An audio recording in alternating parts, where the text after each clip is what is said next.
Yo, yo, what is good? Happy Saturday, happy Valentine's Day. Let's go, single gang. Oh my gosh. I'm spending my day playing Sonic, or I did play Sonic earlier. Now I'm playing friggin' Ace Attorney, and I'll be hopping on VR after this. I feel like all of my male friends are online right now. Like, it's crazy. Like, I'm so glad that I'm not the only dude that's single right now. Not that it's a problem, honestly. I'm chilling. I'm good. I just had lunch, took a shower. I'm chilling. Got the whole day to myself. I worked all week. You know, it's been a long, stressful week. Yeah, spent Valentine's Day playing Sonic Racing Crossroads. I just got done playing with SL and Barzo. Check them out for the Super Monkey Ball event.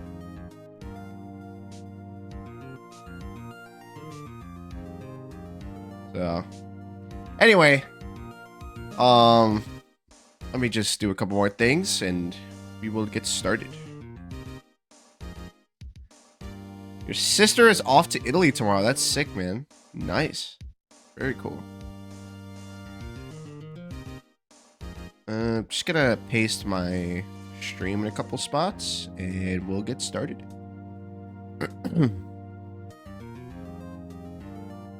Okay.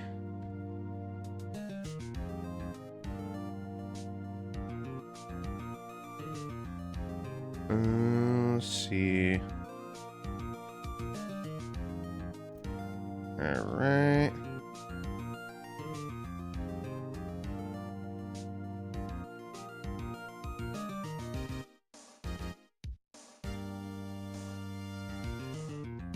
Home ec school trip. That's crazy. That is crazy. You know, I've taken home ec class for like 4 years. I did it twice in grade school and I did it twice in high school. Bro, what the heck? Going to Italy is crazy. I've always wanted to go to Italy. Like, the first country I would go to, leaving America, would definitely be to Italy. Probably like Italy, Ireland. Like, those would be my first two. For sure.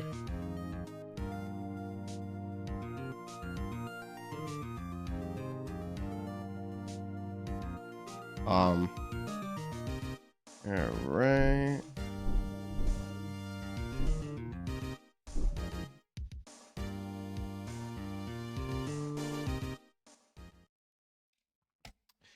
But alright. In any case, just gonna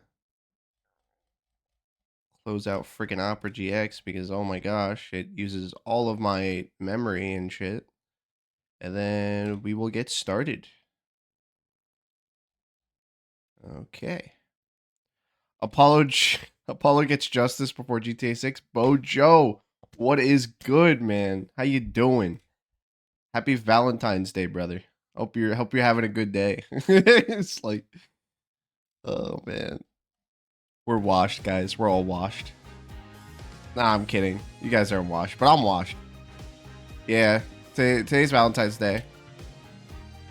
But anyway, last time we learned that Phoenix Wright is no longer an attorney, and he is the prime suspect in this case, and we're playing as this new attorney, Apollo Justice, and we're defending him. And we learned that Phoenix also has a daughter. Like, what the fuck? Where in the first case, I'm 2.5 hours into the game. So today we're just gonna finish the first case, hopefully. And yeah, because I got about 2 hours to kill. But honestly, you know what, man? Screw it. Who needs a girlfriend or a boyfriend or any of that stuff? We got each other. We're chilling. Today's for the boys, guys. It's Saturday. Got nothing to worry about. Anyway, April 20th, 12:14 p.m. District Court, courtroom number 2.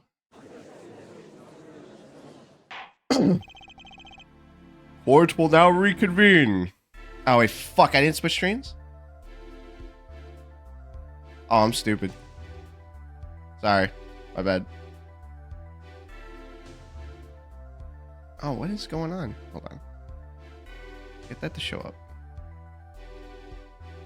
Okay, sorry. Sorry about that. Thank you. Anyway. Sorry about that. Yep, it's the same old judge, man. The judge that always gets the right verdict. So we know that Phoenix is going to get off the hook because we got a G here. Has our witness, Ms. Olga Orley, recovered?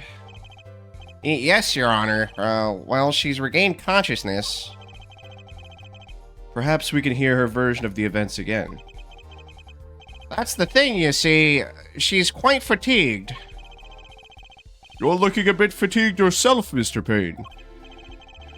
Sadly, fatigue is insufficient grounds for refusing to testify or prosecute. The defense would like to request that Ms. Orley take the stand. Very well, the witness will take the stand. Town's so small that the dude that founded the town has to be the judge 100 years later. Perhaps you could repeat your name and profession. Or perhaps you'd rather admit that you're a poor liar and a poor loser. No, not. Okay. Oh, now we see your true colors. Name's Olga Orley. That's the truth. I'm a pro dealer. People call me Olga Quick Fingers Orley. Yeah, that sounds about right. Definitely not innocent here. Oh, really? Want to know something else? I'm not really Russian. And my name sounds like, oh really? There, that's the truth. I hope you're satisfied. Yeah, no, we're not satisfied. Witness, you will tell the court what you really were up to that night. Fine, I'll talk. We had a plan, see? Looks like a pirate, if anything, with that freaking bandana. Let me remind you that you are currently under oath. Any further fabrications will have serious consequences. Fine. Like I said, I'm a pro. That guy Smith hired me to do what I do best. I was planted at the Borscht Bowl Club several days prior to the night of the game. As a waitress. So you were in cahoots with the victim. Not that he needed my help. Smith is a well-known poker player in some circles. Well, it seems like he did need some help because he lost. So let's rephrase that. But winning wasn't the main purpose of this game. It was about destroying a legend, the unbeatable Phoenix Wrights. The plan was simple, elegant really. We set up a trap of sorts. I was to plant a card in Wright's pocket beforehand. It'd deal 5 aces during one of their games. When their hands were revealed, Smith would call him out and search Wright. He would then pull out the planted card and the trap would snap shut. Bruh. The consequences that don't always come.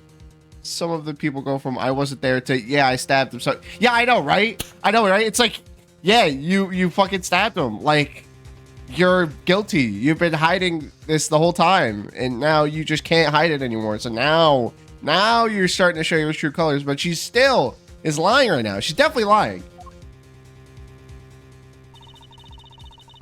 Exposed as a cheater and losing on top of it, it would have made a great double play. Just like that, the legend would be dashed to pieces. Indeed. Getting caught red-handed at cheating would cast down all his prior wins. A 7-year legend destroyed by one little card. That was the plan. Yeah, and your plan backfired. Oh really, Orly? How droll. But it appears you made quite the mistake. A mistake? I agree, the trap was elegant. Yet what happened to that planted card? Hey, that's right. He's lucky, I'll give him that. You'd have to be to slip free from a trap laid by Olga Quickfingers Orly. Oh, really?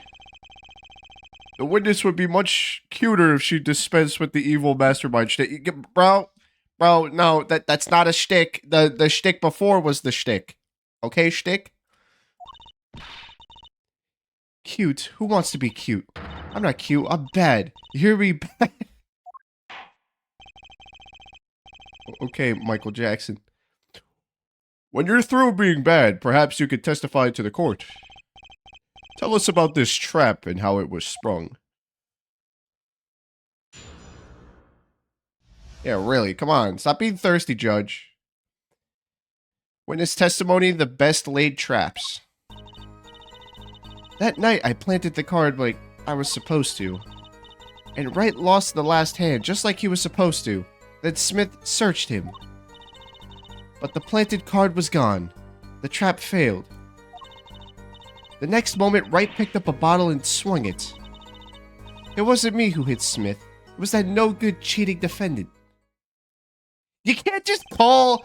Oh my god. You just said you were cheating to make Phoenix lose. You just said you were going to frame him, and then you still have the goal to call him a cheater. Like... The trap was perfect, I tell you. Perfect. If that rotten cheater hadn't messed it up. Look who's talking. Well, the testimony, for what it's worth, is all yours, Mr. Justice. With witnesses like her, who needs criminals? With defendants like Mr. Wright, who needs prosecutors? Literal hypocrisy incarnate. Alright. Let me just save. Just because I'm gonna start throwing out guesses immediately. Okay. No. No.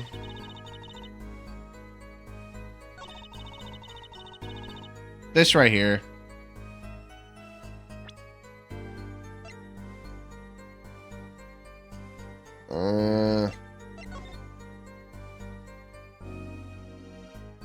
It's not the bottle, though. It's not the bottle because the prints are in his hands. We can't prove that he didn't swing it. It wasn't me who hit Smith. It was that no good cheating defendant. But, wait.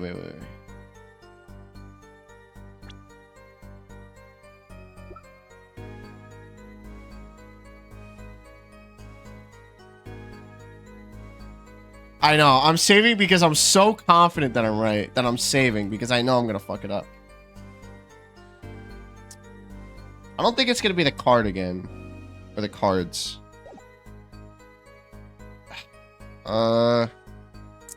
Okay. Like, what?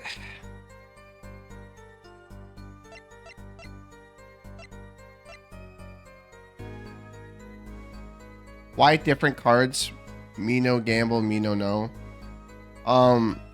So basically their poker game that they were playing, the victim who was killed in Phoenix, was done with 2 decks of cards, but like each deck was supposed to go to each person.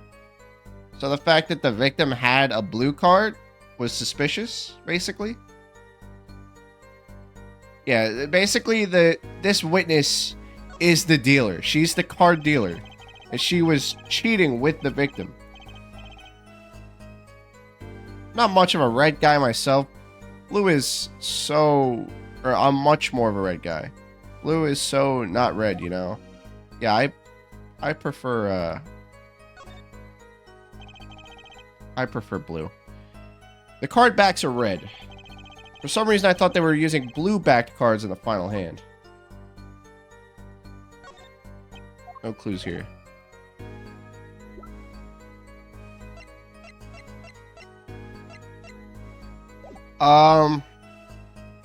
Actually, I kind of want to press this. Wait, isn't that a little odd? What's odd? You searched Mr. Wright, thoroughly and found nothing, which means he didn't cheat, which means he had no reason to strike the victim. Well, oh. What was that just now? I said something. I knew something wasn't right here. Something wrong, Mr. Justice? No, nothing, Your Honor. What to do? Should I press her harder? Duh, yeah. Ms. Orley, you're hiding something. What are you talking about? Me, Quick Fingers Orley, hiding something. Yeah, I wonder why.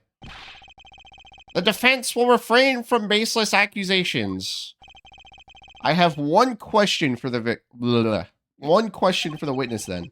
You say you saw the moment the defendant hit the victim. Is this true? Of course it's true. I did see it. Honest. I saw it when Wright hit it. Oh. With my own eyes. I saw it. What's this weird vibe I'm getting? That witness, for instance, Ms. Orley. She would touch the back of her neck during certain parts of her testimony. Did you notice? Touching her neck, was it? Wait a minute. What the fuck? That's trippy. Ew, the music. What the fuck is he doing? What is Apollo's like? Does Apollo have some strange power? What the fuck? Whoa, what's going on? The sensation. It's coming into focus. What? Is he a super eyesight? There, that twitch. It's so clear. It's like I could perceive her habit like I couldn't before. Okay, so he does have power perceived. Gotcha, what? Okay, interesting. He got 2080 vision. So, okay, so that's his power. That's his interesting thing. Phoenix's power is being able to create the crazy stories and piece together everything with what little he has, and Apollo has this crazy vision, even though he's not that smart. Ms. Orley, perhaps you're unaware of this yourself. Unaware of what? Whenever you get to a certain part of your testimony, you touch the back of your neck with your left hand. My neck? So what? When indeed, Justice. I hadn't noticed anything of the sort. When she says that part of the testimony, she subconsciously is recalling something. Her body reacts to the memory, and she touches her neck. I'm sure of it. A memory? Would someone care to explain what he's babbling about? This is highly unusual, but let's ask the defense. You claim the witness is remembering something. Oh my gosh, my brain. Maybe you have evidence of this memory to show us. Her habit is scratching her neck whenever she talks about the moment of the crime. So what would remind her most of the moment of the crime? Ms. Orley, whenever you recall the crime that night, you scratch your neck. Yeah, I know. Freaking geezer. I can't get mad, though. I love Udgy. He's great. I've noticed it happens when you think about the moment of the crime. There must be some reason behind this habit of yours. I believe the weapon that left an inerasable impression on your neck is this.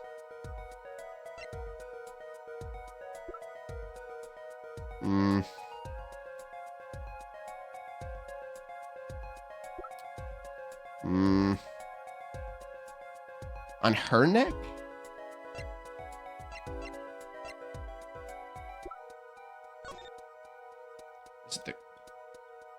Is it the card? No. That wouldn't make sense because evidence is the hand. What? Is it really just the bottle? That can't be the bottle. It's too easy. It can't just be the bottle. That's so easy. There's nothing on the bottle. All we have on the bottle is our Phoenix's prints. We know that Phoenix's handprint is on the bottle upside down. Why is it empty? Because Phoenix likes grape juice and he drank it. He drank all of it, I would assume. For some reason. I don't know why.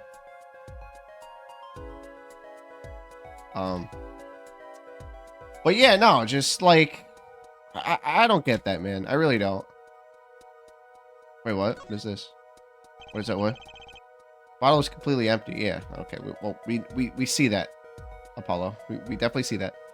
Try it. We confident saved. I guess. You know what? We could save again too. Can we?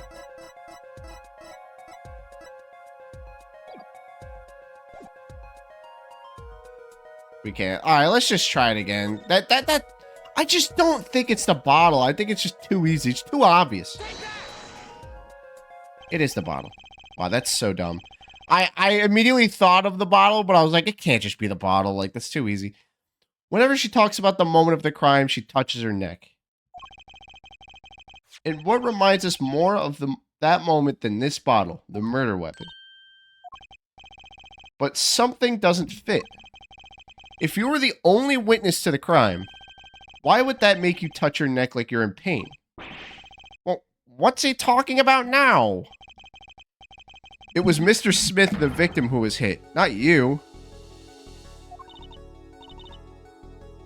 Oh. This is a cross-examination, not a cross-wild conjecture.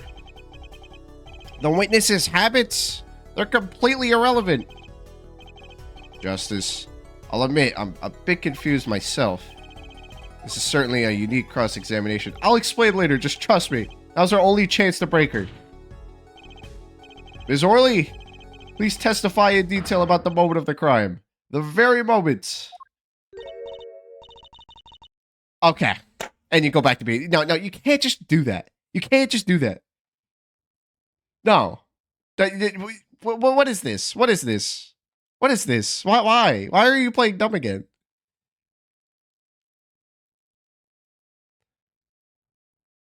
Kristoff, please stop staring into my eyes.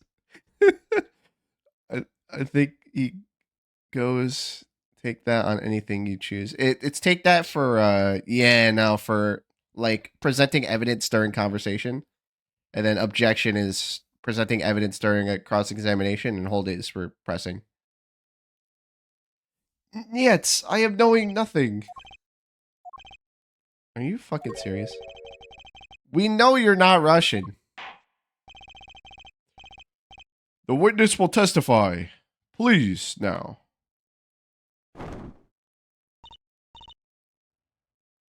Okay, I don't know what the point of that was. Fine.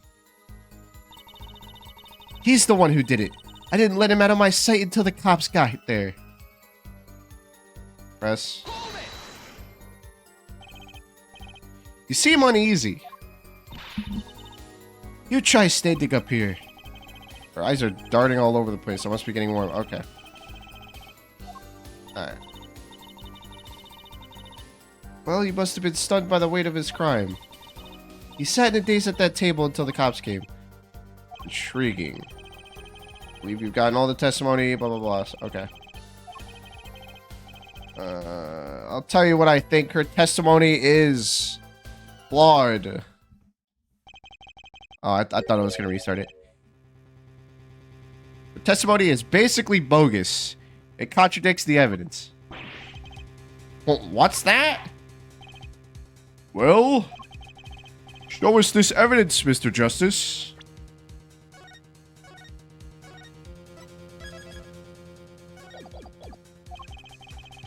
This evidence that you claim contradicts the testimony. She didn't let him out of her sight until the cops got there. I know there's some evidence that contradicts that.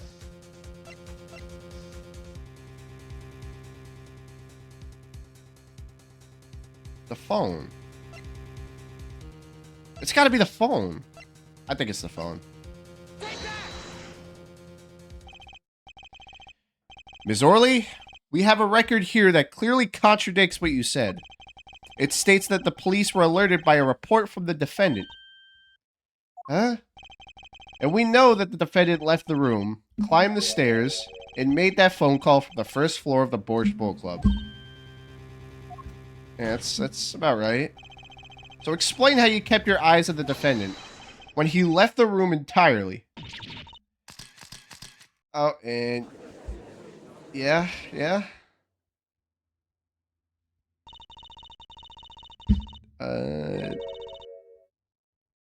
He says take that, and you can tell when you're right by the text and music.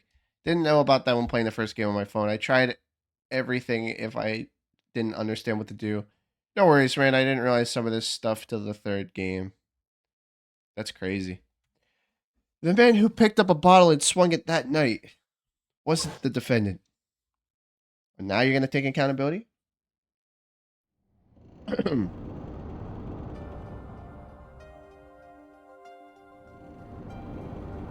Why would she kill him, though? Because she wanted the money? I don't understand.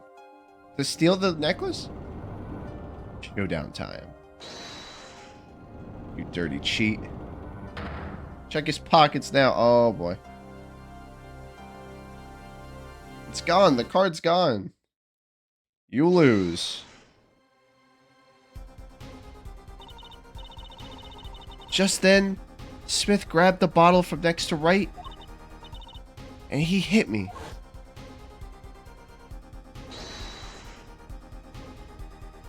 You master of cheating you turned out to be. Oh. Oh boy. When I came to, the victim was already dead. Is that it? That's why I couldn't reveal who I really was. If it came out that I was in league with Smith, I'd be a suspect for sure.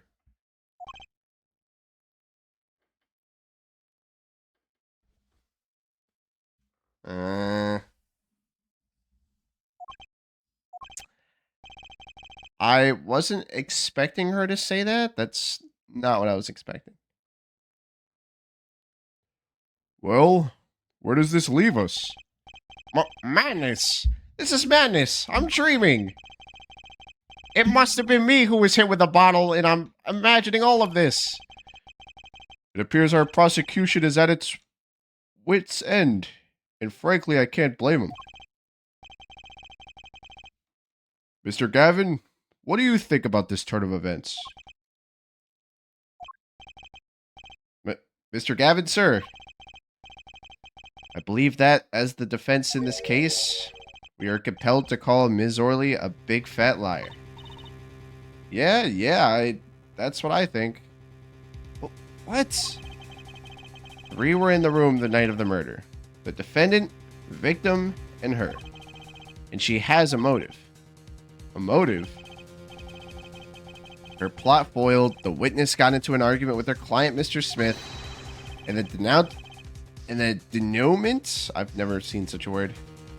The denouement of that argument was murder. What? I'm no killer. It's a trap. Someone's trying to frame me. Oh, Phoenix. What tangled webs we weave when we practice to deceive. So tangled we catch ourselves in the process. Mr. Wright? Such a hasty conclusion. It's not like you, Christoph Gavin. What are you saying? Why not consider the other possibility? That there was another person in the room at the time of the murder. Right, like Mr. Wright was saying before recess. A single card was swapped into the victim's hand after the murder. And the one who swapped the card didn't know two colors were... Didn't know two colors of cards were being used. Fuck my brain. I'm sorry. A fourth person. Ha! This theory again? Your fourth person doesn't exist. Indeed. That's why I decided to bring this case to court. Here, where there's no escape and no chance for deception. The perfect place to catch the real criminal. The real criminal? And we're in luck. A clue to the real criminal's identity was kindly provided for us. And right at the beginning of the trial, no less. What? Apollo? Perhaps you know what I'm talking about? Sorry. Remember what I said. The fourth person who swapped the cards made one critical error. He or she wasn't considering the color on the backs of the cards. Right. But how could such an obvious mistake occur? The cards used for the last game were red. Yet there is one person here, in our court, who thought those cards were blue. Yeah, I had that impression too, but why? Well, Apollo, think you can figure out who it was? It's not me, I swear. It's the fucking unripe banana motherfucker over there with the bald spot. Who is this fourth person? Why do I always get put on the spot like this? Let's hear what the defense has to say. Who was it? Who thought the cards were used in the final game were blue?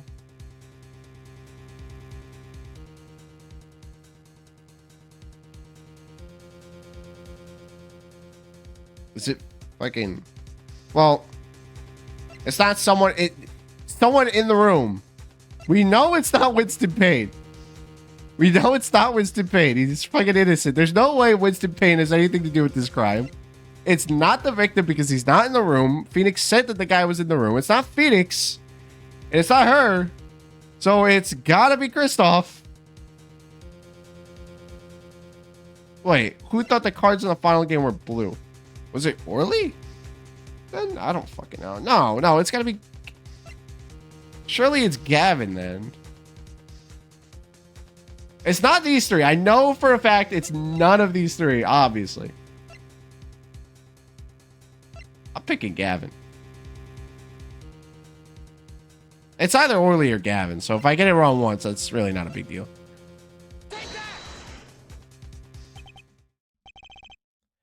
As I expected. Your eyes and ears are as sharp as your hair. I was right? Christoph Gavin, you were the fourth person that night. But of course Mr. Gavin knows the color of the cards. How would he? As you can see, the photo of the crime scene is black and white. You can't tell which of the cards were blue. The ones on the floor or the table. But look! You can see the colors in this photo. Yes, but when he said the cards were blue, it was well before this evidence came to light. Yeah, what? What? Yeah, I knew this guy wasn't innocent. Like, what? It is true that the defendant was engaged in a game of poker with the victim. Yet it was only that, a game, in the purest sense. A competition, Your Honor. A competition? Yes, a test of wits. A silent clash of passions. Only the cards, their backs wreathed in blue flame, know its final outcome. Yep, there you go. That's the stupidest thing. Why would you say that in the opening? Why would you say that? Why would you say that? If you're trying to cover up a crime. I just don't understand. Well, Christoph? Mr. Gavin? Mr. Gavin, is something the matter? No, nothing. Excuse me. It was just so sudden. Right? You aren't seriously accusing me, are you? Oh, Christoph? You know, even I never take a joke this far. This has gone beyond ridiculous. Beyond dumb. This is insanity. The defendant accusing his own defense attorney of murder. Like, what the fuck? I assure you, I'm quite sane. But what possible connection could Mr. Gavin have to the victim? What the fuck is this lore, bro? We're still in the first case. What is happening? I wasn't aware that I had a connection to Mr. Smith either. Yes, but Mr. Gavin and the victim have never even met. Well, what if they have? Huh? There was a possibility, after all. They may have met that night before the game started. What are you suggesting? Is this the truth that Mr. Wright was staying silent about? Well, only one thing to do. Mr. Wright, the defense would like to... The defense would like to request no such thing. Mr. Gavin? Testimonies must relate to the case. How can anything happening before that game of poker be related? Of course it's going to be related. That's a stupid question. I'm not sure I follow, Mr. Gavin. As I explained before, the defense believes that Ms. Orley... And I am to assume that you speak for Mr. Justice in this. He is the defense, not you. Mr. Justice, the matter of Mr. Wright's testimony is up to you. Oh, okay. Does the court, in your opinion, need to hear Mr. Wright's testimony? Duh! Yes. This was Mr. Wright's strategy. He was planning this all along. And I intend to see it through. The defense would like to request that Mr. Wright testify to the court. At 2, Justice. You would betray me, your teacher? I'm sorry, Mr. Gavin. This isn't about loyalty. This is about the truth.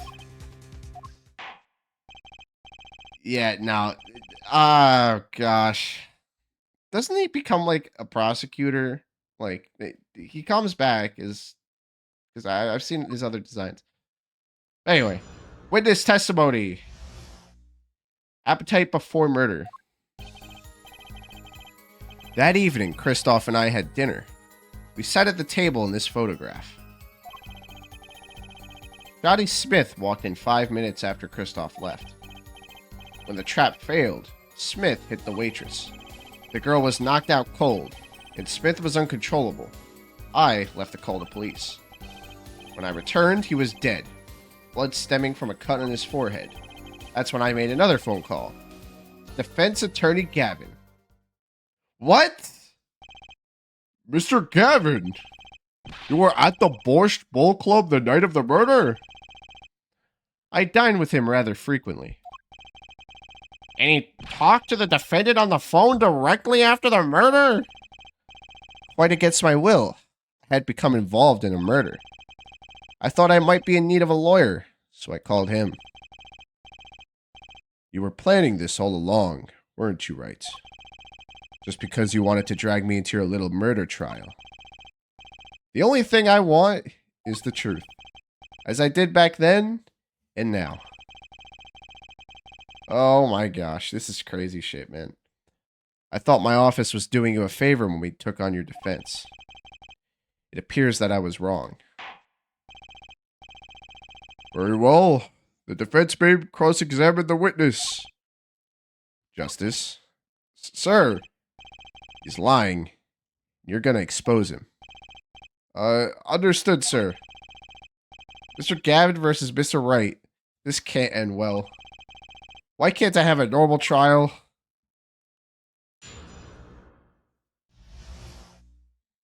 Okay. Let's save. Let's save because I immediately know what to press.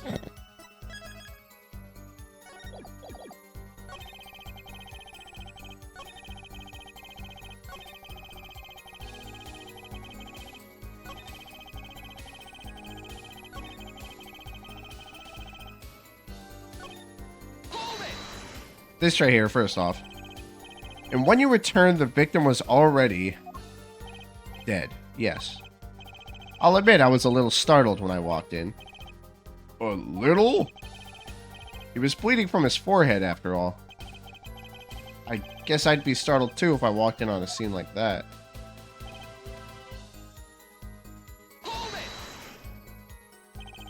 Could you explain why you called Mr. Gavin? I'd obviously gotten involved in a rather sticky affair, and I figured Kristoff's law offices would give me a friend rate for my defense fees. Glad to hear you intend to pay. Oh, I'll pay in full, Kristoff. It was I who got you involved, after all. You may find the price of your defense quite high, my good friend. Quite high. Is this the truth that Mr. Wright was talking about? Justice, you know what you have to do. He's lying. Expose him now. Oh boy.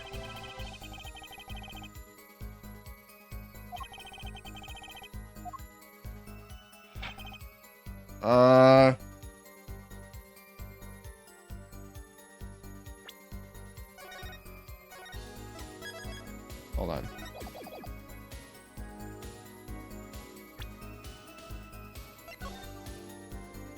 So the one that took the picture was... What? That's crazy. Could Gavin have taken the picture then? That's not a contradiction, though. How do you present something that contradicts? I don't know what's contradicting, because I don't see Phoenix as lying. So how do we do this? Do we just press everything? You had dinner with Mr. Gavin? Yes, he dines with me at the Borscht Bowl Club quite frequently. We're enjoying a usual dinner at our usual spot, as usual. Usual. I always eat at the table closest to the piano. I see. Where Mr. Smith was sitting. So the plates and such on the table were from your dinner? Indeed. The remnants of my meal with Kristoff. We dined for 2 hours, then Kristoff left. After that, Shotty Smith walked in 5 minutes after he left. Okay. 5 minutes. So the two of them could have passed in the restaurant before that time. That would have been a fateful encounter, to be sure. Oh, Mr. Wright. What was it you said? Kristoff Gavin and Shotty Smith may have met? I believe I did say that. here I was, all nervous about this meeting. And now we hear they just passed in the hall? It does seem a little weak as a pretense for murder. Oh, it would be, if that were all that really happened. Come on, Mr. Wright, what are you hiding this time?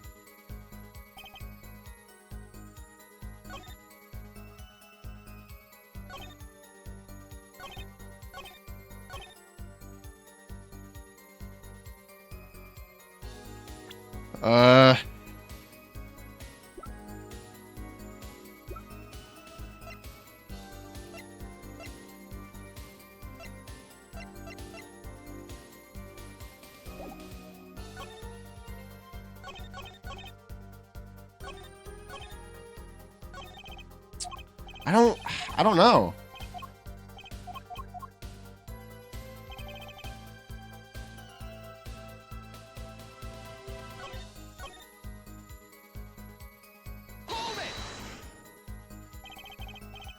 About this failed trap. This is the same trap that Ms. Olga Orley mentioned. The plan was simple, elegant really. You see, we set up a trap of sorts. I was to plant a card in Wright's pocket beforehand, and then deal 5 aces during one of their games. When their hands were revealed, Smith would call them out and search Wright. He would then pull out the planted card and the trap would snap shut. Okay. You swap the cards. Okay. I don't... Just like that. The legend would be dashed to pieces. Okay, and... Yes, a harmless prank in essence. It was by a quirk of fate that I happened to discover it. A quirk? I happened to put my hand in my pocket and found a card. The card she planted. Yes, I stuck a peek at it and found it was the 5 of hearts. I had a feeling something might happen, so I disposed of the card before the game. Disposed? Where? There was an empty bottle of grape juice I had been drinking right beside me. I threw the card inside the bottle. An empty bottle of grape juice? The murder weapon? Yes. I rolled it up and shoved it in. The colored glass makes it hard to see. A battle of wits between the deceiver and the would-be deceived. That sounds like a terrific drama. A card inside the murder weapon. That's strange. Did the police miss it in their investigation? Maybe I'll take a look. Mr. Wright, the poker head of courtroom number 3 approves of this battle of wits. Please revise your testimony with this new information.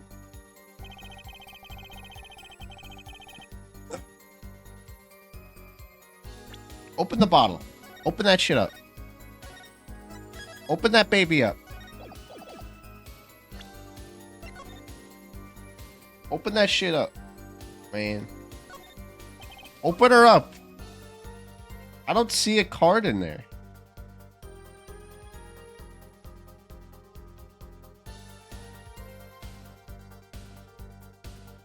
Man. Open that shit. Okay, I guess just press it again. Why in the bottle? I perceived my opponent's intent immediately. I'm used to entrapment, you see. I knew it was coming. Oh, so you struck first. I like that. I know every trick in the book. They don't work on me. But at least when you get lucky and stick your hand in your pocket, they don't.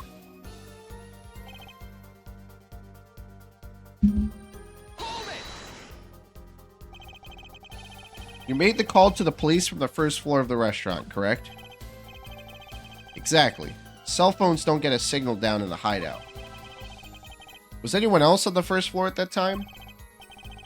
Not a soul. It was the middle of the night after all. So there, in the darkened restaurant, I called the cops. After making the call, I returned to the hideout. It didn't seem right to leave the injured waitress alone. Okay. When I returned, he was dead. Blood stemming from a cut to the... I'm just gonna press it. And when you return, the victim was already dead. Yes. I'll admit, I was a little startled when I walked in. Yeah, okay. Yeah, I already did that. Okay. And... I pressed that already.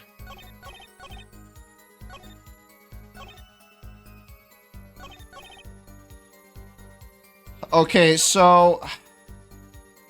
What are we thinking, boys? I'm not sure.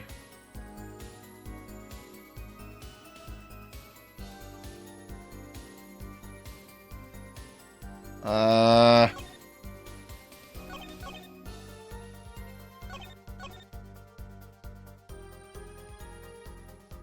I don't see any card in the freaking... I don't understand. I didn't see a card in the bottle, so I'm just gonna freaking present it. Yeah. Also, why must you give away the answer? Anyway. Mr. Wright, if I may. Yes. I've examined this bottle and I don't see any card in here. No? What? Mr. Wright, surely. Isn't all you have to say for yourself? It is all. Oh. I can't say that I know what happened to the card. I did put it in that bottle. However. Huh? Perhaps a fifth person came and took it out? Oh, and a sixth person could have helped. Mr. Gavin, Mr. Wright is your client. Well, I had a feeling it was the bottle. Because honestly, there weren't any cards. Or there was no card in the bottle. So I was like, alright, well, that's the only contradiction I saw. And then you said bottle time, and I just clicked on my head, and then I presented it there. My apologies, Your Honor. I won't have you disparaging our investigation either. We looked inside the bottle, and there was nothing. So what's going on? Is Mr. Wright hoodwinking us again? Or did the card just disappear? In any case, please continue the cross-examination. I'm afraid decisive contradictions call for decisive evidence. Oh. Push him harder, Justice. Break him. It's just you and the witness in the ring. Go for the KO. Ugh, why do I get the feeling we're not on our client's side anymore?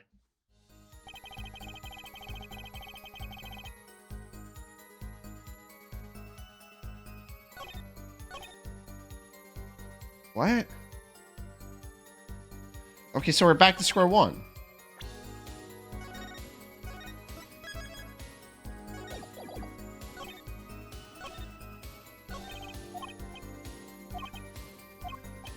It, like, worked, but it didn't...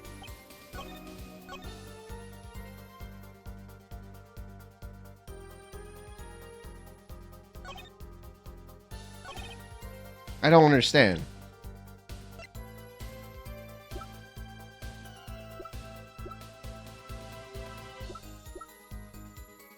I'm not just gonna present the bottle again on the same line. That seems a little weird. Seems a little pointless.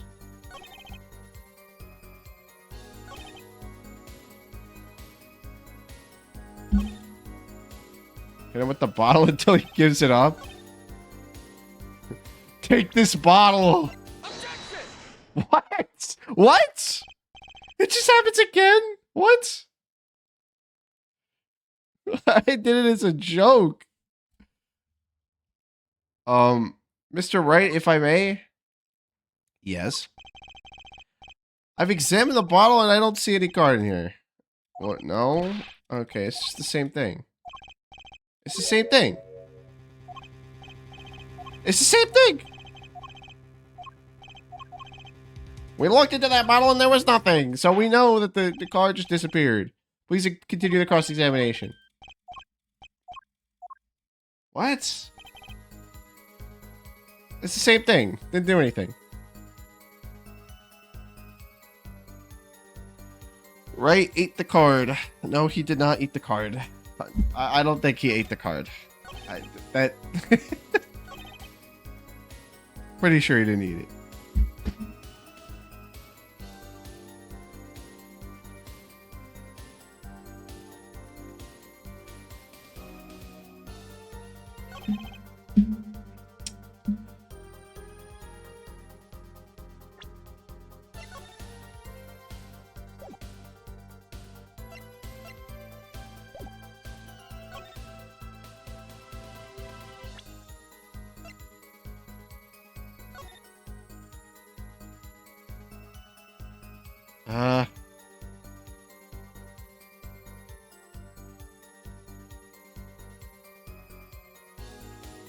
I just don't see anything.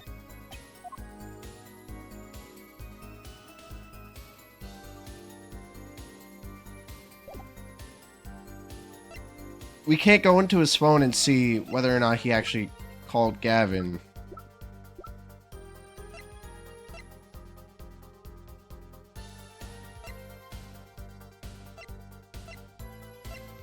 What? Hold on. What?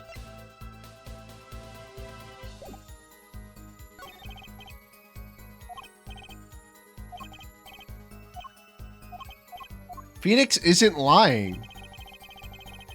He's hiding something on purpose because he has a plan.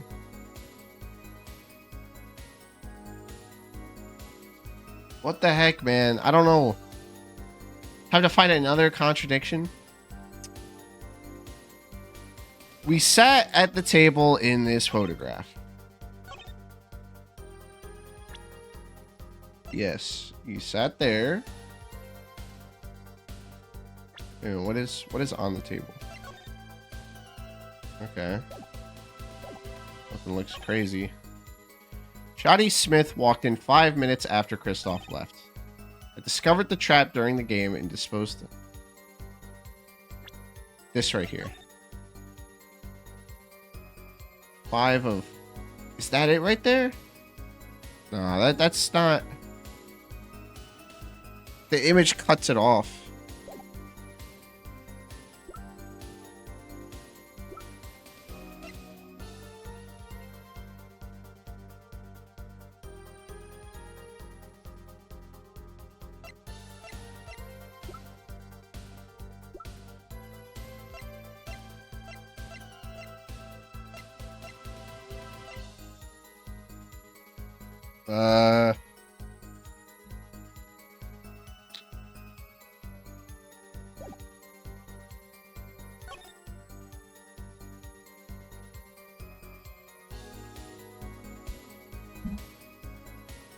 Something is not right with this. How could Orly have been knocked out? And Smith is... I don't understand that. What? We're still missing information. We're still missing stuff that happened here. Wouldn't Smith have just killed her at that point?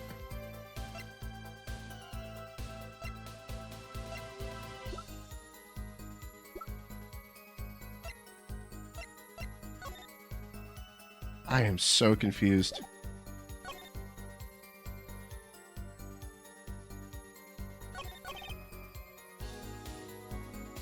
Does it say, like, when he made the call?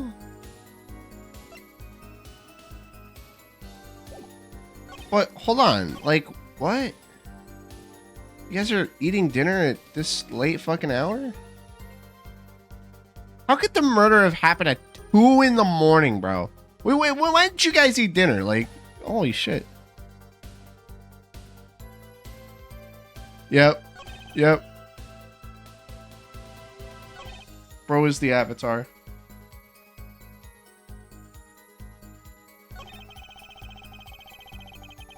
No, I'm not gonna give in. I'm gonna sit until I figure it out.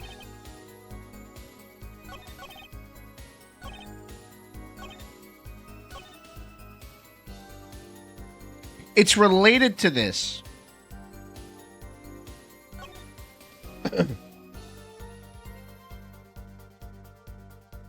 This right here, I don't like this line right here. I really don't. This line makes no fucking sense to me.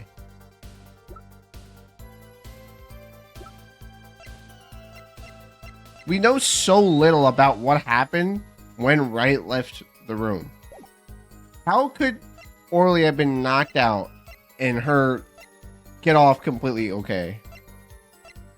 I mean, we know that the bandana that she's wearing is probably hiding the injury she has, but what the heck, man?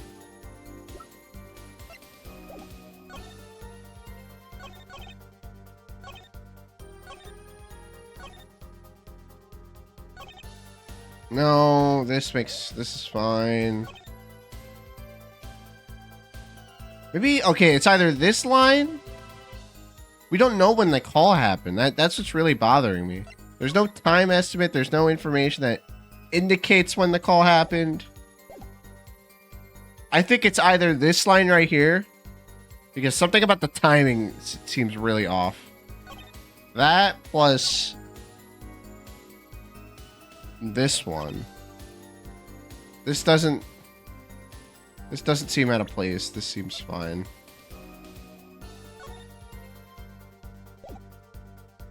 Wait a minute. Oh no. Okay, yeah, that seems fine. I want to present something right here. Saving again.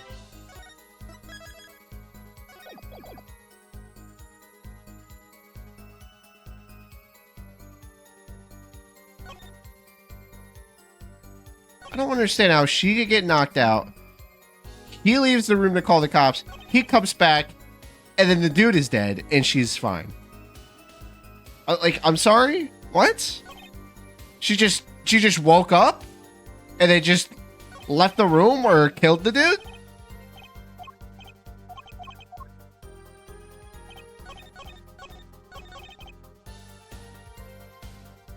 Ugh.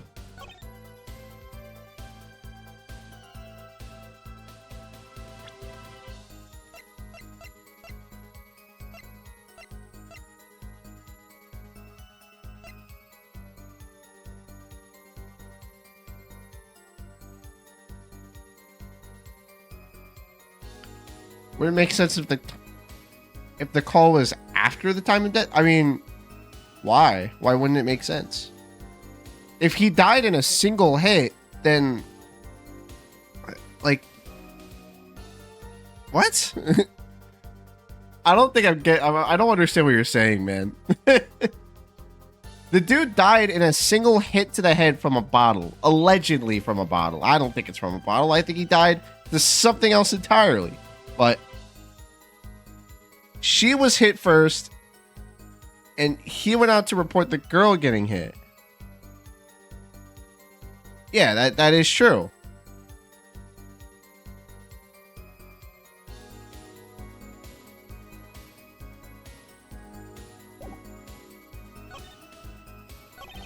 Yeah, he left the room after she was knocked out. Hold on.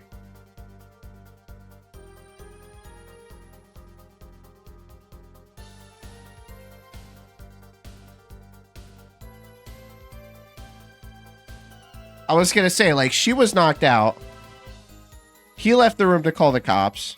He comes back in the room, and then he finds the dude is dead, and she's fine. Which, that's not... He just called the cops for the girl. What's up, Wolf? How you doing? Welcome. This is why I said it would be weird if the call was after 2 a.m. I mean, we don't really know how long he was out of the room for. We know he called the cops and then he called Gavin. I'm presenting something here. I'm presenting the fucking...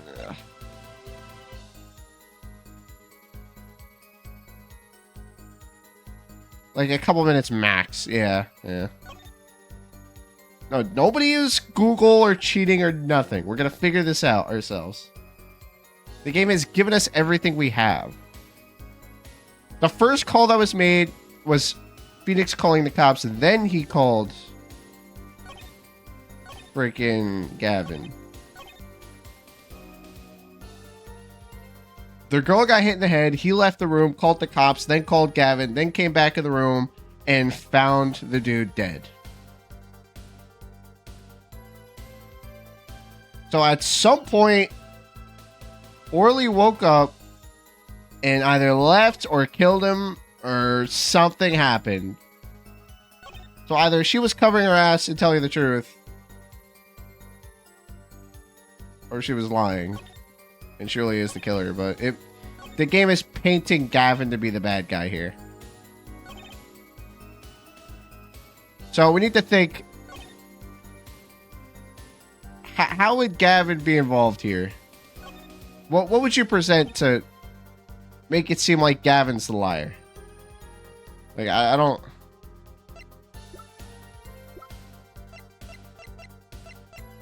There's really nothing here. Well, yeah, if a here's the issue right now. Here's another thing I'm going to talk about. So, they say there's a cut in his head, which killed him. You see this bottle, and this bottle's got no fucking cuts or nothing. It's not cracked or damaged or anything. And somehow, this is the murder weapon. When this really doesn't look like a murder weapon, it just looks like an empty bottle. And also, the freaking, like... Yeah, the bottle's not shattered. There's no blood on it. There's nothing. I don't even think this is the murder weapon because Phoenix even said that he put a card inside the bottle. This isn't the murder weapon. I know this is not the murder weapon. Nothing about this being the murder weapon makes any sense. Unless... No, it still doesn't make sense. Even if... That would be blunt force trauma. There wouldn't be a cut in his head if he got hit in the head with a bottle that was so sturdy that it didn't shatter. Even though it would shatter, but it didn't shatter. There's no blood. There's no nothing. There's just Phoenix's prints. And the card that he said that he put into the bottle is not in there anymore. So, who's to say that somebody didn't just swap the bottles? Like, let's be real here. Like,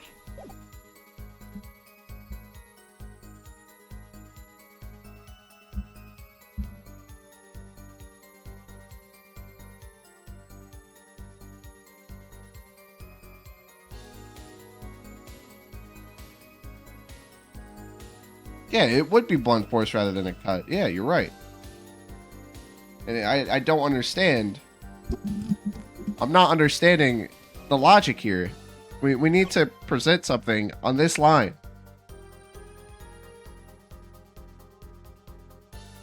Listen, I don't think we're trying to prove that right now. I think we're just trying to find a second contradiction in his testimony. Because I had already presented the bottle on this line. I presented the bottle on this very line. And then, you know what? We're gonna read what it says one more time and see if it gives us any information. Just to be sure. Objection! Just to be sure, we're gonna read this again. Because every time we present this, it just gives us these lines over and over. 1 second. Can't say that I know what happened to the card. I did put it in that bottle. Phoenix declares that he put the card into that bottle.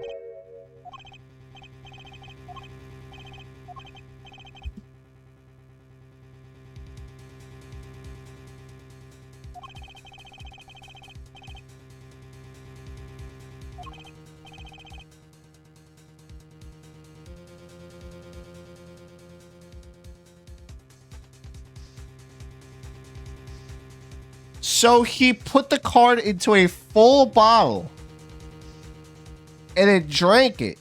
And that's why it's empty. But then it still wouldn't be the murder weapon. It still would not be the murder weapon.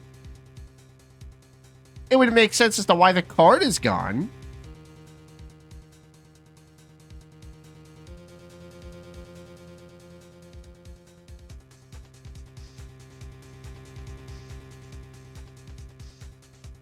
I mean, think about it. If a piece of cardboard is put into a bottle of wine, it would just be really soggy and full of ink and gross and shit. But like, you could still just drink it, I guess, you know, because it would kind of wither away and be a softer substance, wet, I guess. Or did it just disappear? What happened to the card? What happened to the... Hold on. Maybe we need to just stay on this line. Hold on. Maybe I'm focusing on the wrong line.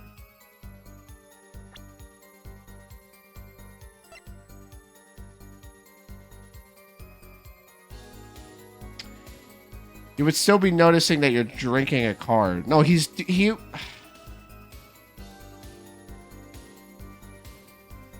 Oh... You can't drink a fucking solid, guys. You can't drink a solid. I don't know. Never drank a full bottle of grape juice. Well, I guess Phoenix has. Present this. No, I'm just reaching. This is objectionable.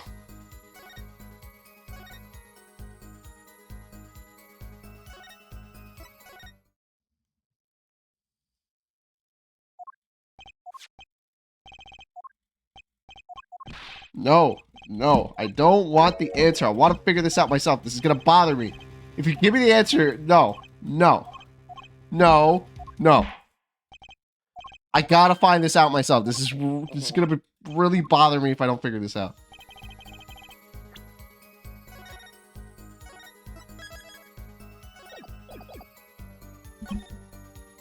Guys, come on, guys. Whoever doesn't know what the answer is, come on, help me out here.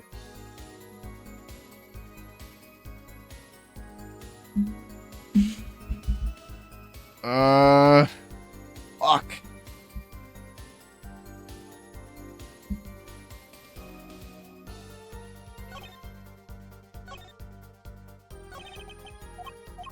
It has to do with that line. This line, it has to do with the line.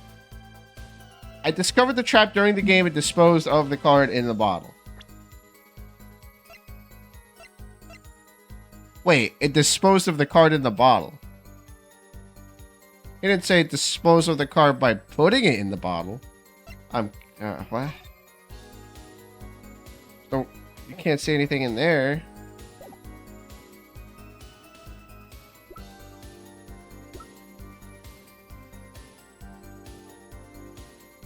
Damn. Yeah, I guess you got it. Yeah.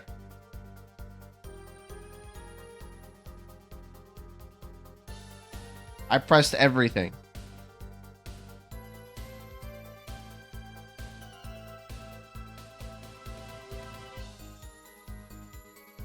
I don't want the answer. I don't want the fucking answer. I don't want the answer. I don't want the answer. I want to figure it out. There's really not... Okay, let's go through all the evidence. No. No, that has nothing to do with the bottle.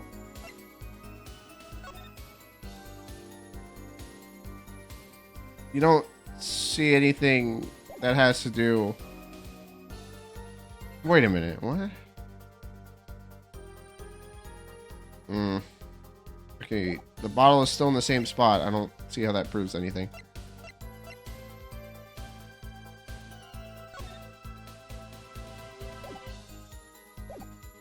Wait, if he got rid of the card in the bottle, then what's the blue card in Shoddy's hand? That's the card that the dealer slipped over to him.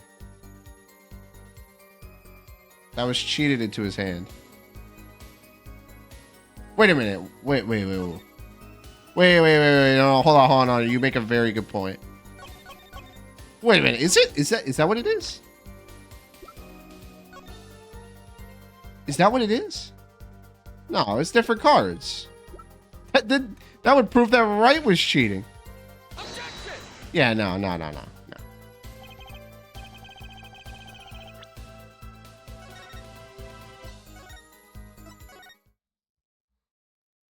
Phoenix said he got rid of the card by putting it into the bottle. which means that somebody took the card out of the bottle at some point.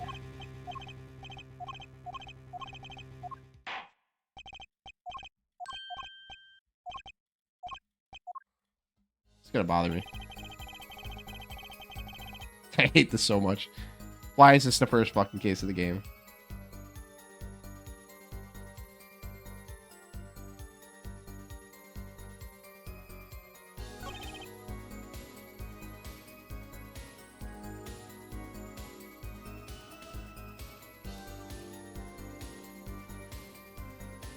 Okay.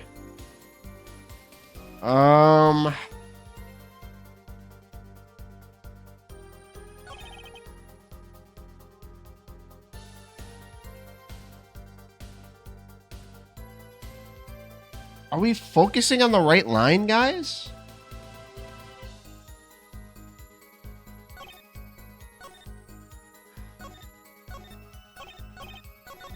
No. No.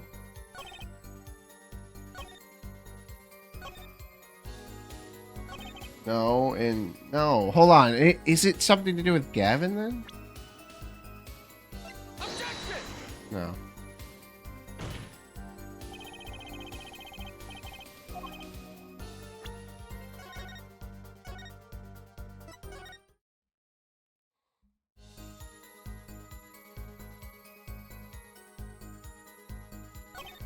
We're just trying to find a contradiction.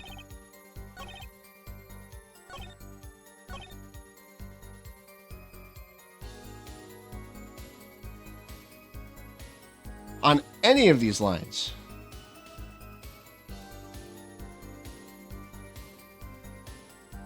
There's nothing to contradict here. He called Gavin. There's nothing to contradict on that line whatsoever. He called Gavin.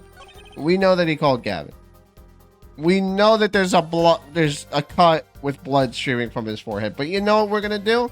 We're gonna click on this anyway. Okay, there's blood coming out of his forehead. Yeah. Do we have the autopsy report? Yes, we do.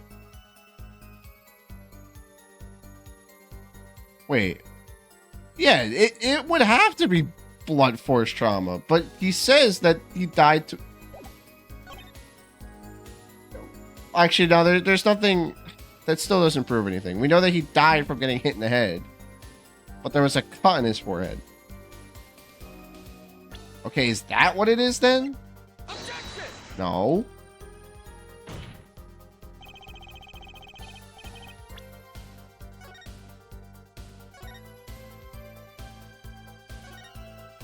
Listen, all I'm saying is that if he died from that specific bottle and there's no blood on it, then that is a fucking really durable bottle. I didn't think that was it either. That made no sense, Wolf. That made no sense, but I did it anyway.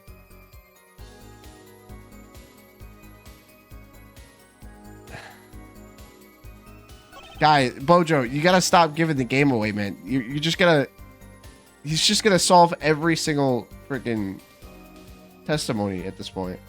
Well, bro's cooking. He got cut from the mighty razor blade chin the killer has. Has to be it, guys. Has to be it. He's too smart. Just get nerf him, bro. He's too powerful. Oh gosh. Oh man, what the fuck, man? I'm trying to figure the fucking shit out, man. Fuck. It's this line right here. I'm presenting everything. I'm presenting everything. I'm presenting everything on that line. Everything on that line.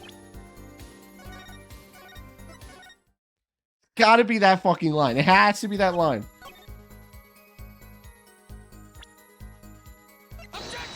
Fucking take all the evidence. Take it. Take all the fucking evidence.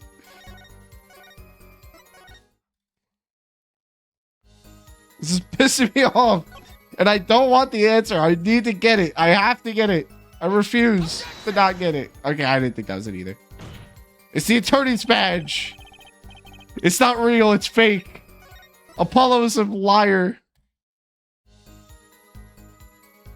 I don't want to try to every fucking statement.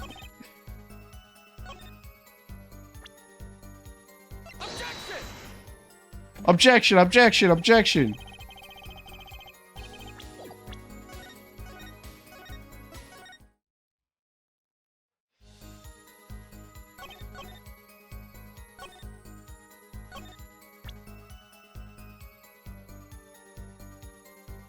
We know not to present the bottle because it's just going to do the same shit again.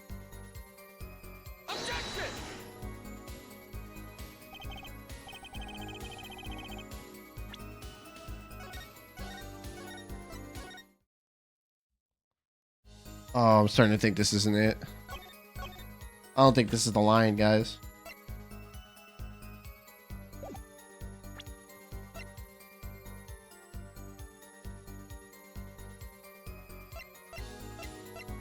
This isn't it. This isn't the line.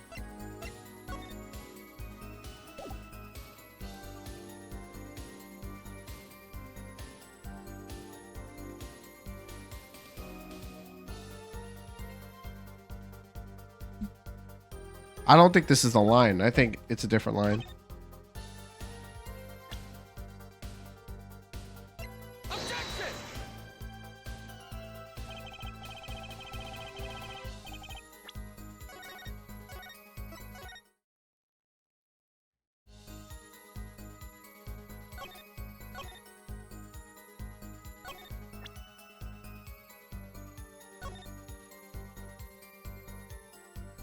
What the fuck?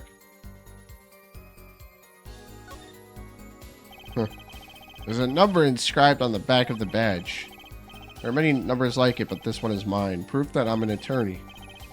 Tell the truth, I got a happy feeling inside just looking at it.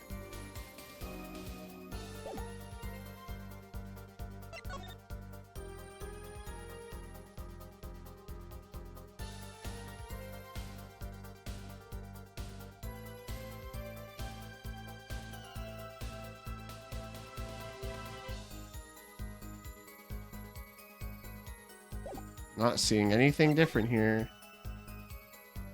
No.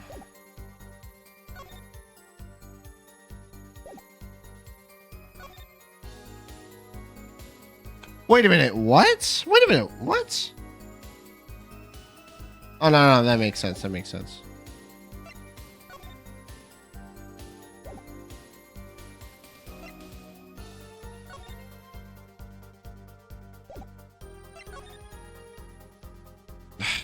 Man.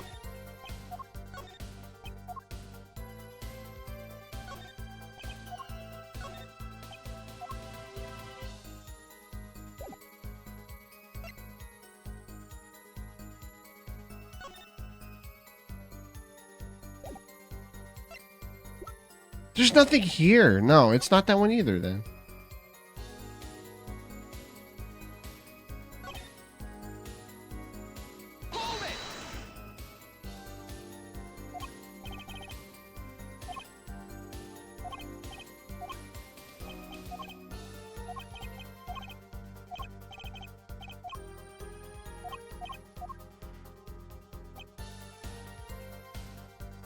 Shit.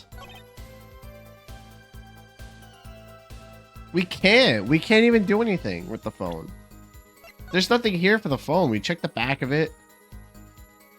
The only thing we can do is inspect this little piece of tape. There's nothing else to inspect on the phone or do. Come on, guys. Come on. Oh, this is gonna suck. I feel so dumb right now. I feel so dumb. Is this the obvious, SL? Is it obvious? Are we dumb for not figuring this out, or did you also get stuck on here?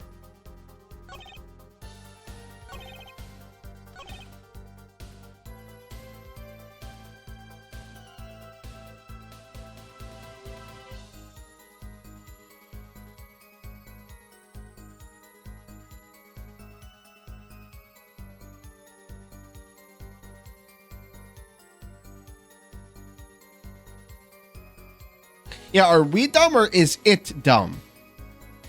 That's a very good question.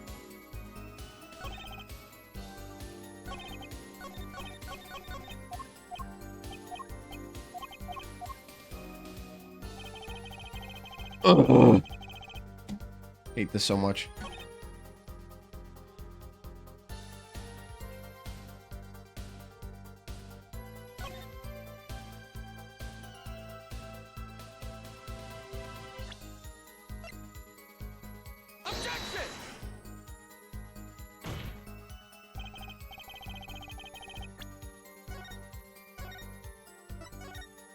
I'm just guessing random shit that doesn't even make sense at this point.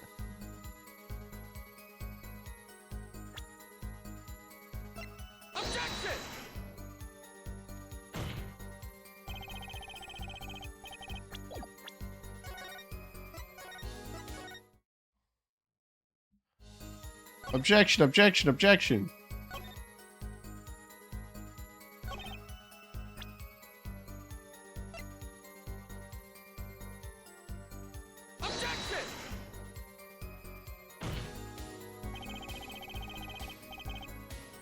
Yeah. Oh, Wolf. They sat at that table next to the piano.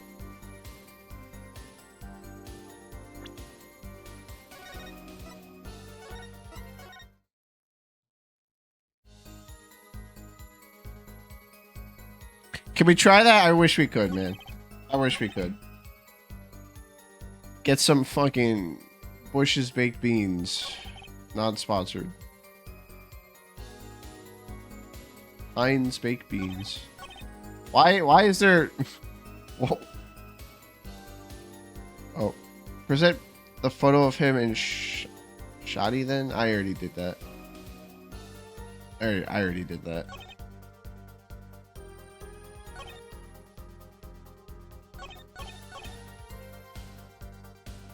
Boom.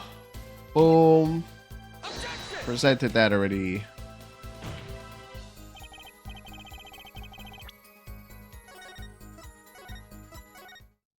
Alright, give us a hint. Give us a hint. Give us a slight hint.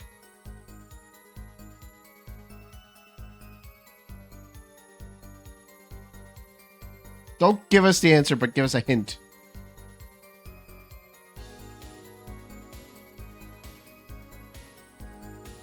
Present the photo of his home. It's not about the card. It's all right. It's not about the card. It has nothing to do with the card. We already presented about the card. So it's not this line. It's not this line. It's not this line. Has to be this line. Maybe this line, or maybe this line. Oh my gosh, Pocho. My gosh. Okay. Fucking... There's nothing to prove that... There's nothing to even prove that she was knocked out. There's nothing to prove that she was knocked out or wasn't knocked out. We're just going off of hearsay.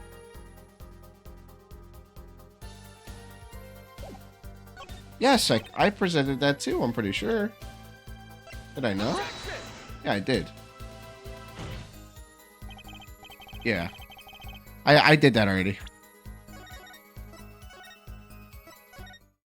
I did that already.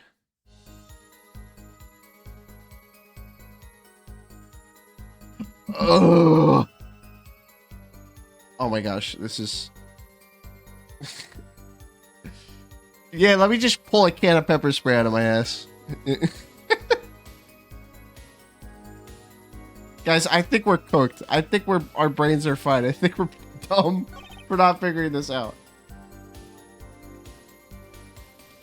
Oh my gosh, man. This is really, really pissing me off.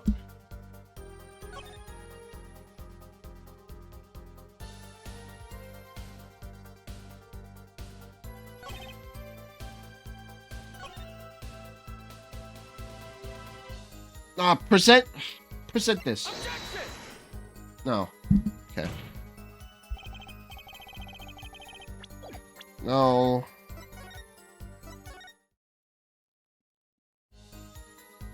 Okay.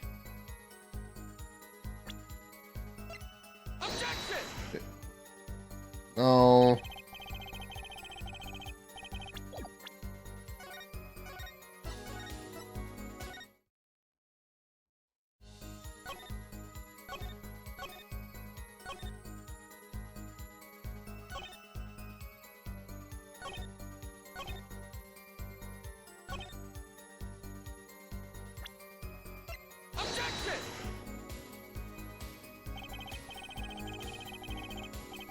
All right, we need another. We need another hint. Oh my gosh. Fuck.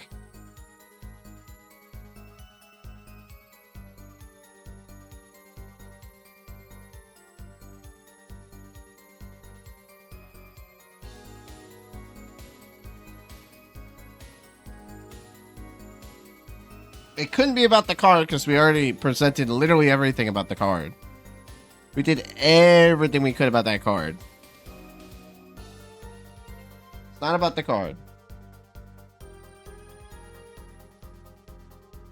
We don't even know if, like, is Phoenix divorced? We don't even know if he's divorced. We see him homeless on the streets.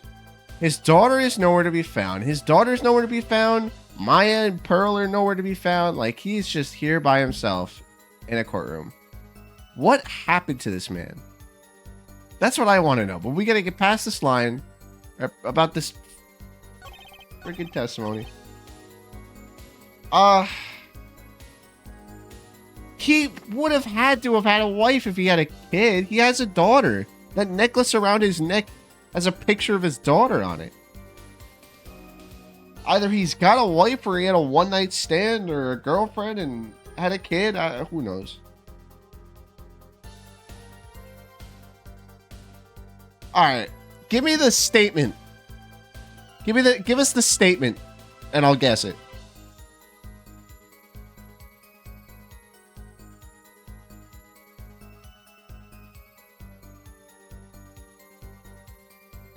No, it's not adoption. That's gotta. That wouldn't make sense. I mean, yeah, it could be adoption, but like.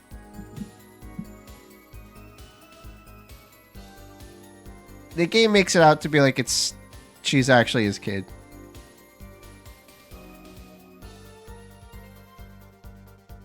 It's about that?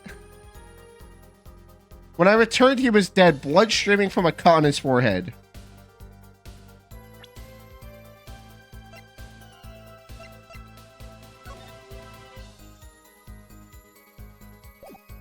Objection!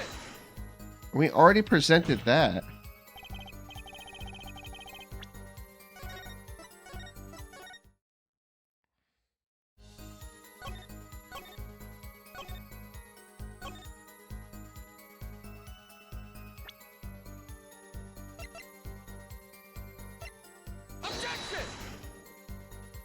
What the hell else can we present? We presented the picture and the freaking. We tried the bottle. We tried the We tried the autopsy report, the picture, the second crime photo picture. Okay, crime photo 1. Okay, then we present the cards, I guess.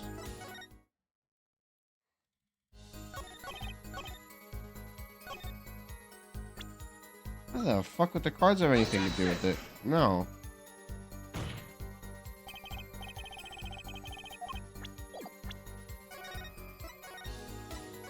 I did do one twice.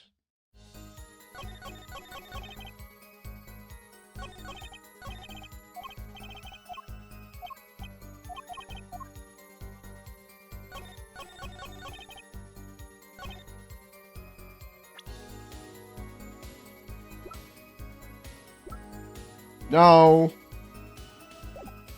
No, no, no, no, no. Can't present the phone. Like, that would make sense.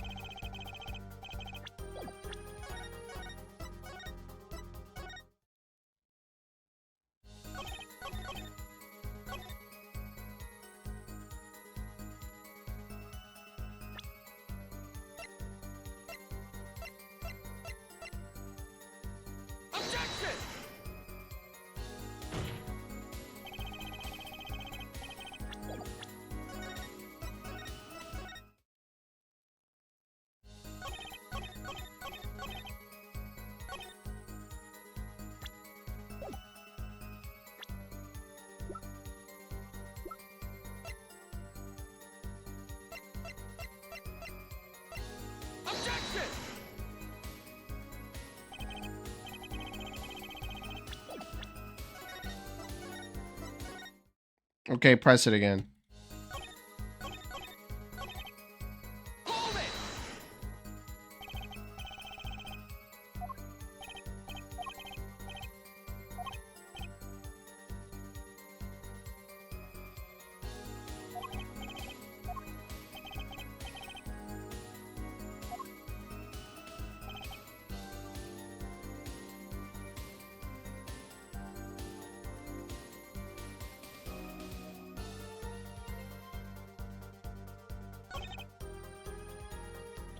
Okay, I don't know. I genuinely, like... I'm fucking stuck here.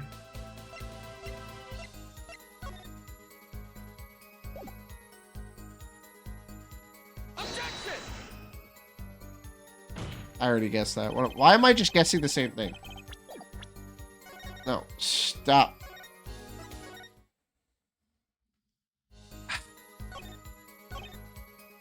All right, guys. No, before you give the answer, I would rather have a viewer in chat who hasn't played this game give me the answer.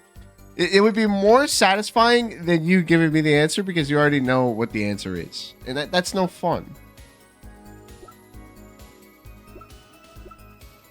Guys, it is this line right here. There is a contradiction with this line.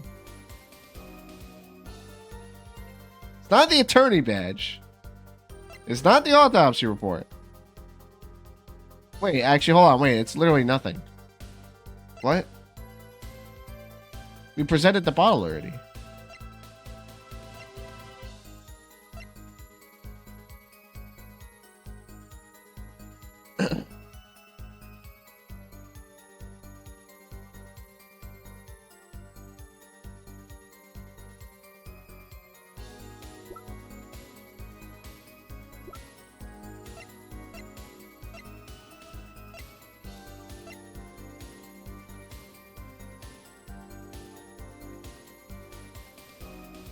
This has nothing to do with it. This has nothing to do with it. This has nothing to do with it. This isn't it. This isn't it. This isn't it. What? Like, what? We tried the phone. Not that it would even make sense.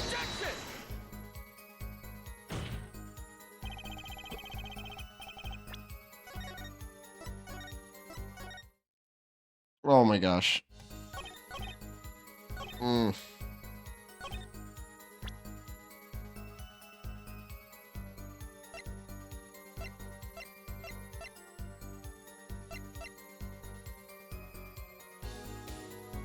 We tried this already.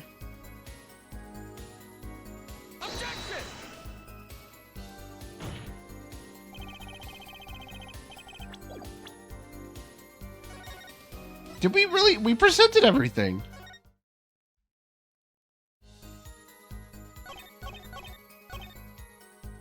Or at least we think we presented everything. Did we really miss something?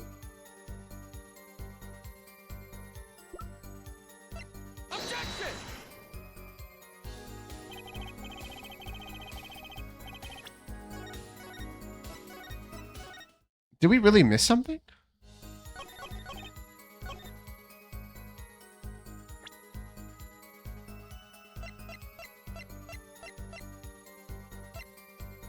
What? SL, are you sure it's this line? Like, what?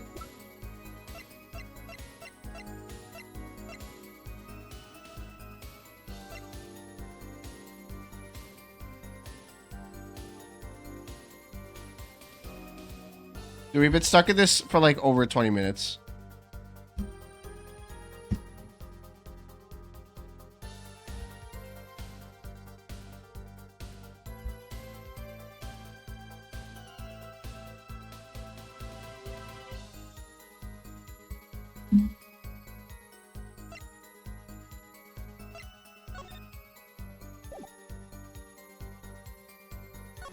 Why is there no blood in this picture? Oh, wait, hold on. I got it. I got it. Oh, finally. Yes. Yes. Fuck. There was no blood in that picture.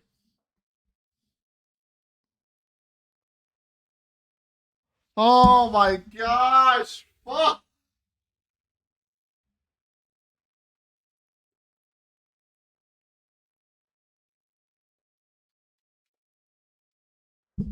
Why is it that specific one? That's so dumb. Ugh. Yeah, but you would still see the blood coming down. Okay. Oh. Ugh. Moving on. Mr. Wright. Yes? Take a look at this photograph of the crime scene. See the victim here? He's wearing a hat. I wouldn't think you could see blood on his forehead. Good point.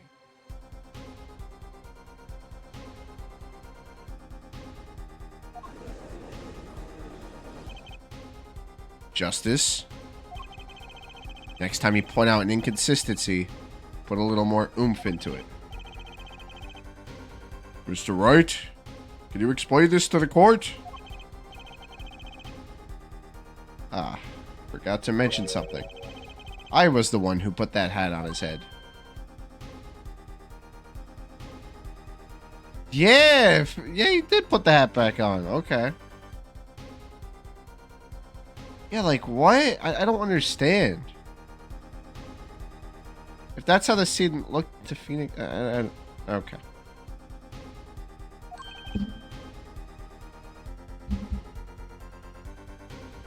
Ugh. Let's just...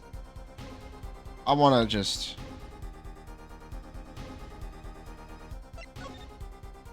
So Phoenix put the hat in the dude's head.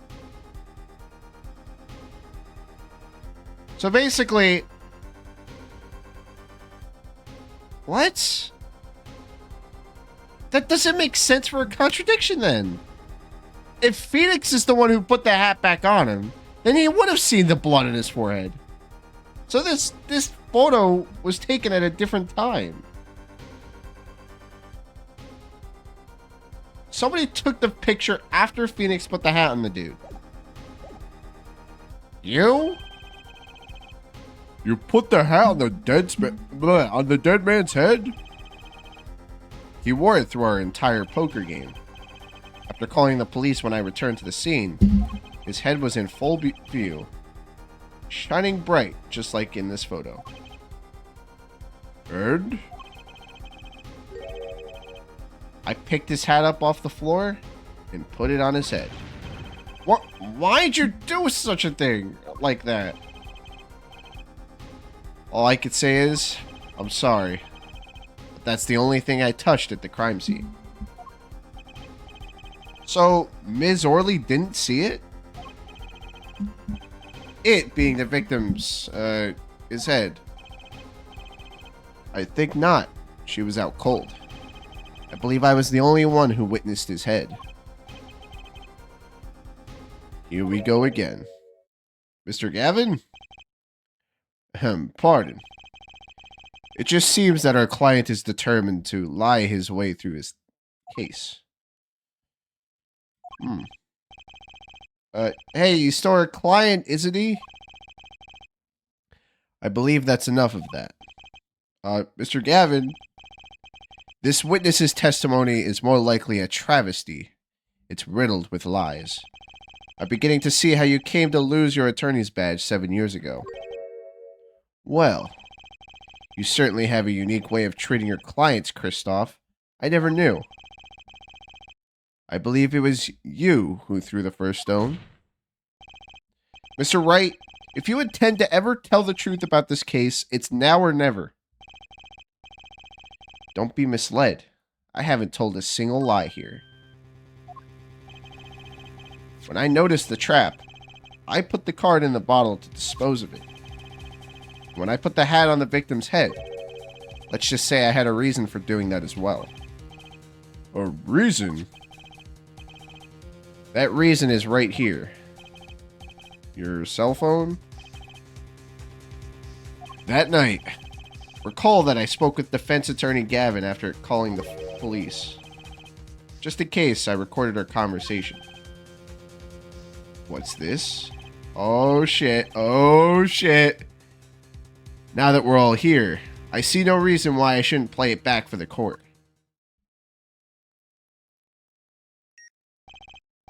Kristoff, I seem to be in a bit of trouble. What's this? Game not going well? Something like that. That gentleman who challenged you. He turned out to be good? He turned out to be dead.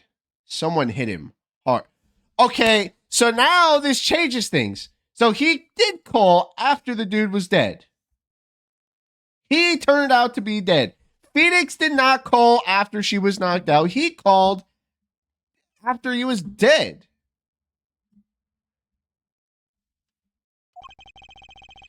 You mean someone cracked that flawless bone china pate? What? It wasn't you, was it? Me? Please. The cops should be here any minute. I'm in your hands, should it come to that. Bone china plate? A kind of porcelain, very smooth and shiny. But not a plate, but pate or pate, whatever. I don't know. Pate. I believe he was referring to a certain gentleman's balding forehead. But the dude never takes the hat off. How would he know about that? Yeah, like what? Oh, yeah, that's true. That's true. I forgot about that, yeah.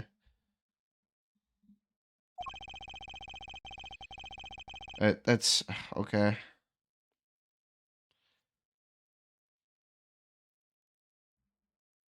Okay. The court appreciates the defendant's discretion in not indicating my forehead. Wait a second, something's not right about that phone call. So after Mr. Gavin ate dinner with you, he left the Borscht Bowl Club. Most certainly. Then how did he know? When did he see this bone china pate or pate, whatever? I don't know what the fuck that is. Oh, that's right. Yes. That was when I began to see my good friend in a different light. Troubled, I returned to the crime scene. And when I spotted Mr. Smith's head again, I realized exactly what was wrong.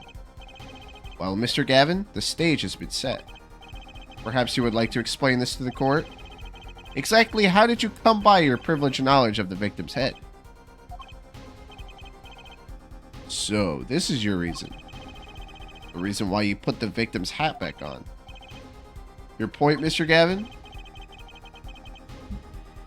It's come down to this, has it? Phoenix writes. Order! I will have order! Mr. Payne! Yes, Your Honor. I believe this court has been left with no other choice.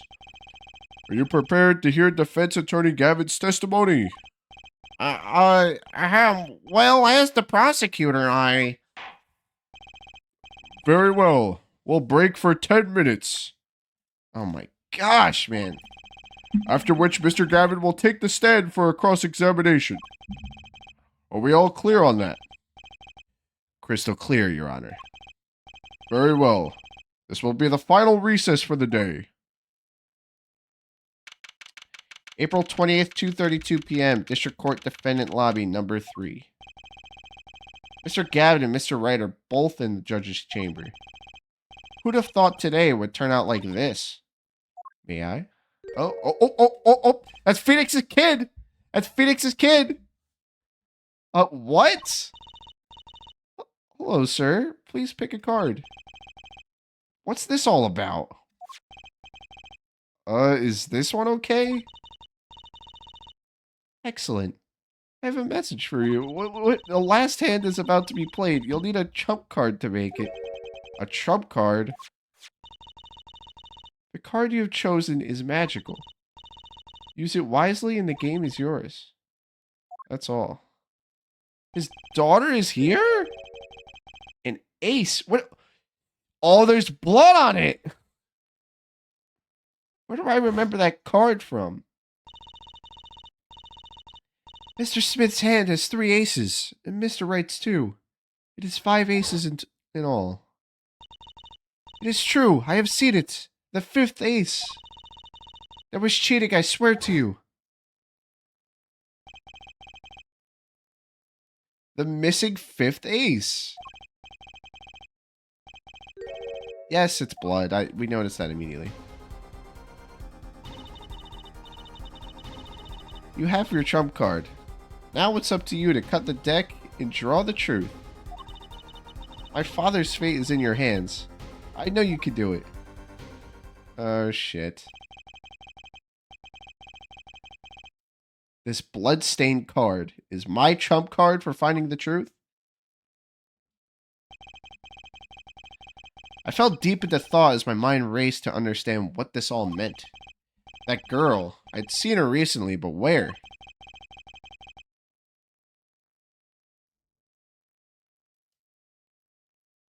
That has to be the card he hid.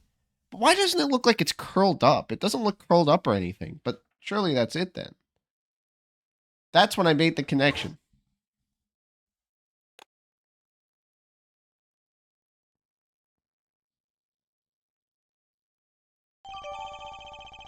Bloody ace added to the court record.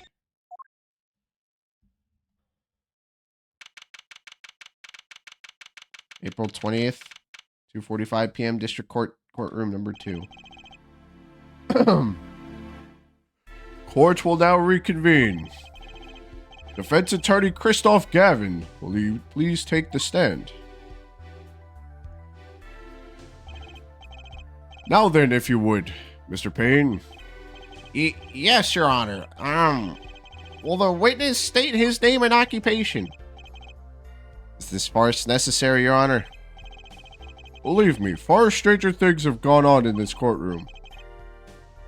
Fine, I'll play along. First, there's one thing we need to have made clear. How did you know about the secret beneath the victim's hat?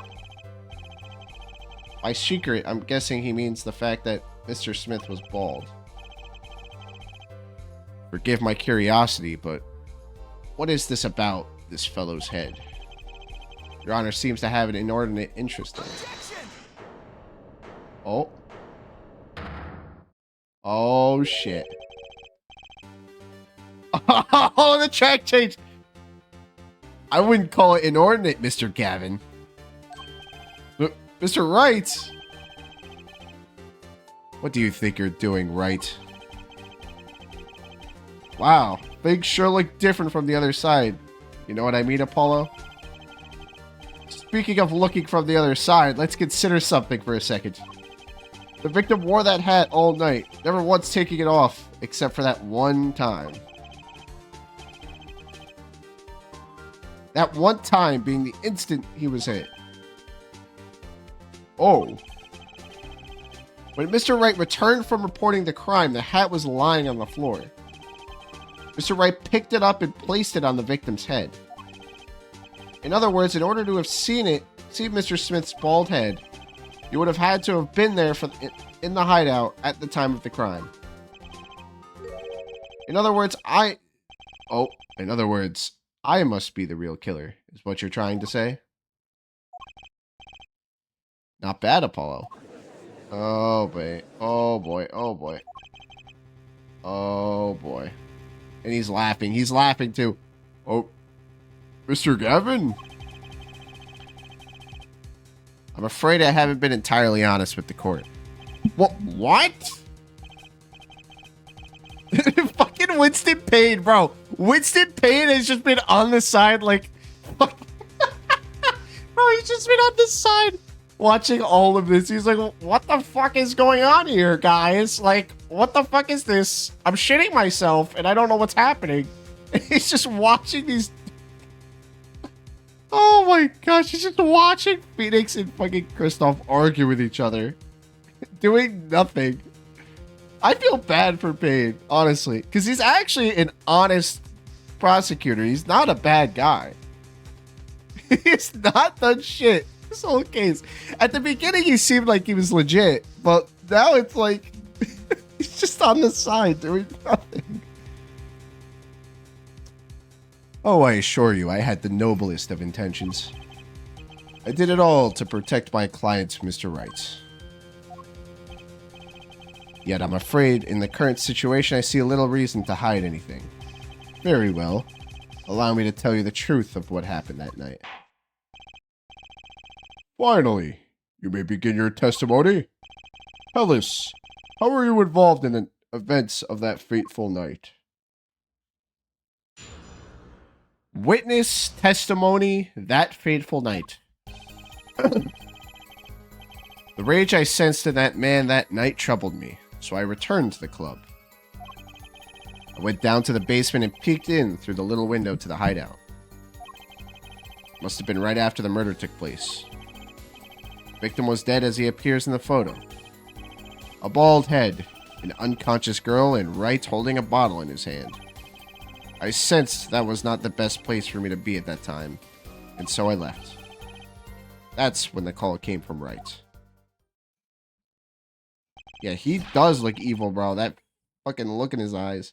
So, you witnessed the murder? For better or worse, I missed the actual moment of the deed. Mr. Gavin, may I remind you that you are on Mr. Wright's defense team? Your testimony is clearly disadvantageous to your client. What else could I say? I'm standing on the witness's stand after all.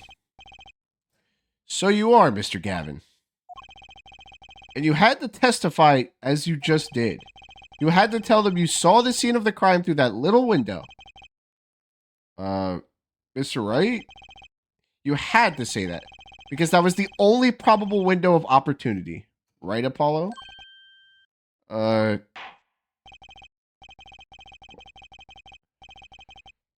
Wright, the defense should do the cross-examination, not the defendant. Mr. Justice, are you prepared?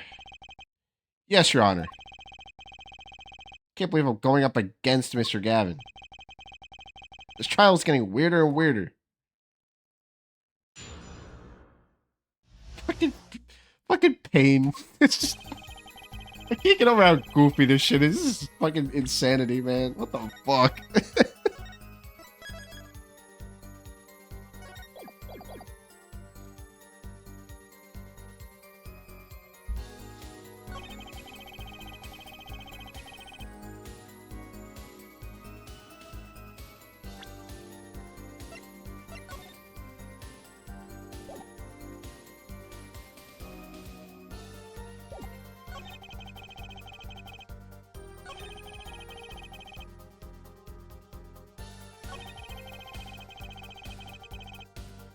No.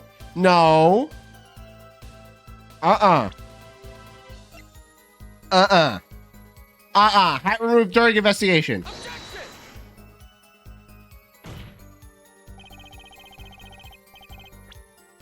Okay, if he's talking about the other photo.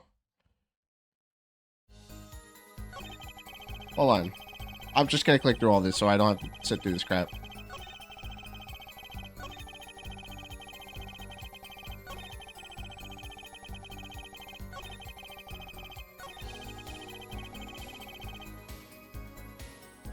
Is it going to be a problem for you to cross-examine your own boss? I'm fine. Who was it that taught me to never pull punches? It was you, Mr. Gavin. I learned it from watching you.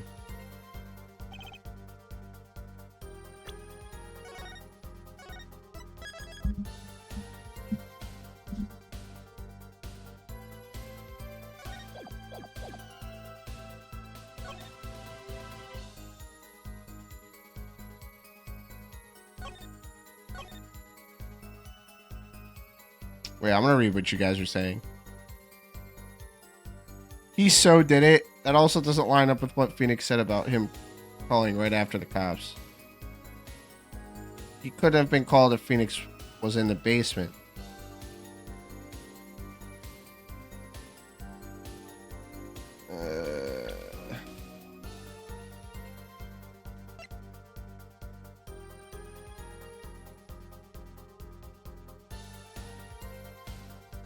But Phoenix said he put the hat in the guy's head.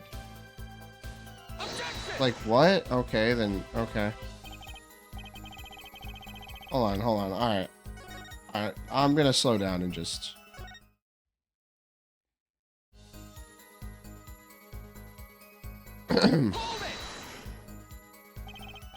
That man. You mean Mr. Smith? He was different from the other customers. His aura, shall we say. I knew he was a serious poker player, but it was more than that. So then, you knew the true nature of your client's job? Of course, but I also knew he wasn't engaged in gambling, which would be illegal. Well, it makes sense that he'd know. We're friends after all. Worried for my friend, I returned to the club. You see, I feared this Mr. Smith might be someone coming to settle an old score.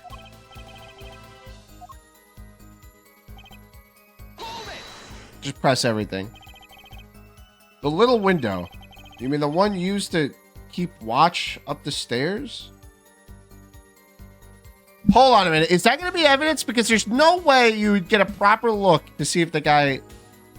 You wouldn't get a proper look of what's going on. As a matter of fact, would this perhaps block the victim? We don't even, like... I don't know. Let's just keep going. You mean the one used to watch the stairs? Yes, a relic of the ancient past. The Black Marketeers used it, I believe. Yeah, there's no way to see Phoenix from there. Exactly. Why did you go through the trouble of peeking in through the window? Wouldn't it have been easier to just open the door and go into the room? I didn't want to upset Wright, you see. Upset, Mr. Wright? Yes, what if my fears had been unfounded? I'd be walking in on their match. Bad form, to say the least. So far, everything he's saying makes sense. Well, Phoenix wasn't in the room. Duh.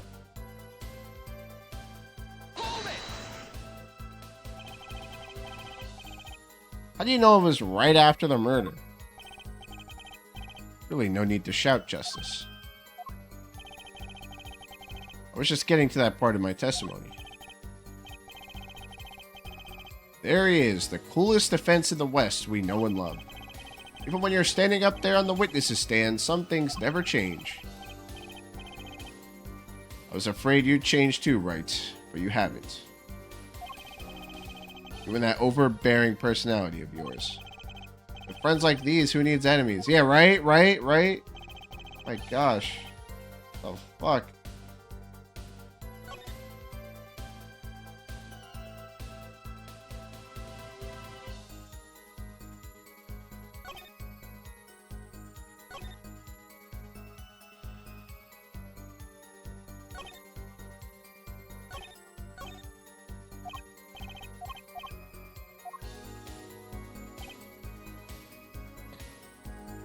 If Gavin left before Phoenix, he wouldn't get a call. If it was afterwards, then Phoenix would have saw him.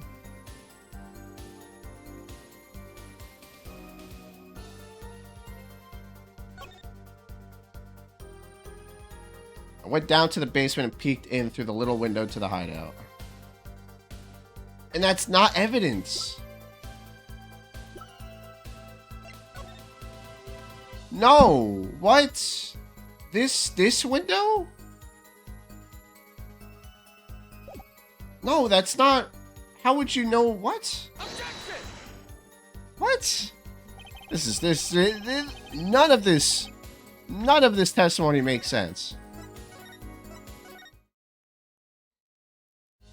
Assuming the call didn't come instantly after he left, he means then the call came to just sometime after. So we see the picture. Or not the picture, the window. That's supposed to be the window right there.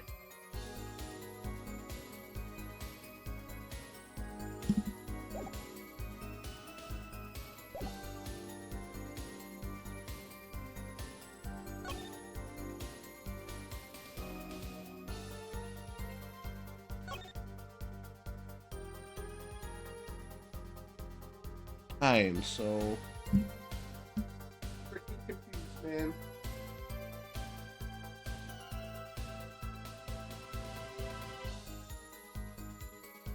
Alright, hold on.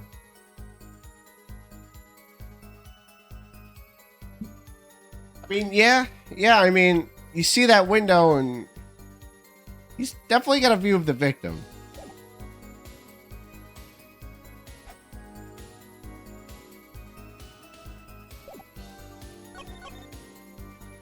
Yeah, but he couldn't see Phoenix, so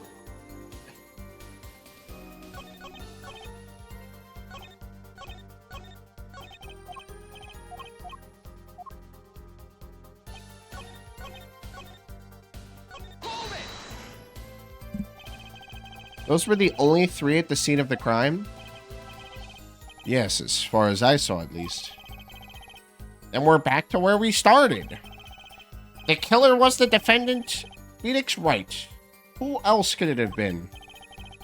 But why didn't you talk to the police? 2 reasons. First, I didn't actually witness the very moment of the crime. Second, my office was asked to help defend Wright. Even after seeing what I had seen, I couldn't abandon my friend. There must have been someone else there at the moment of the crime. Justice, I just said I saw no one, not a soul. But that goes against what Mr. Wright said. Ah, yes, this mysterious 4th person.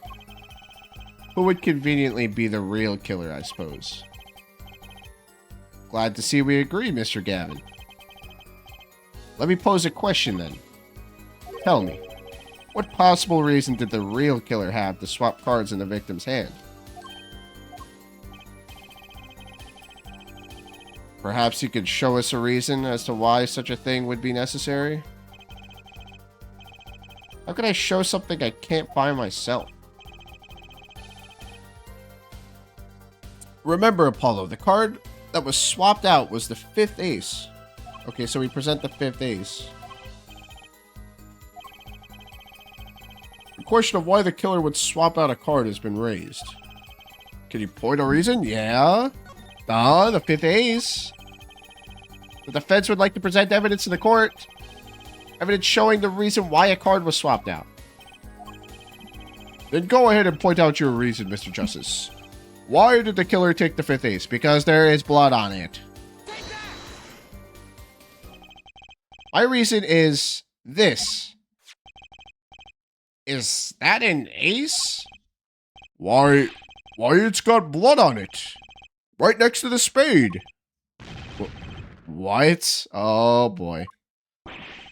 This is insane. Why wasn't I told about this? Why? Could this be? Could this be the missing 5th ace?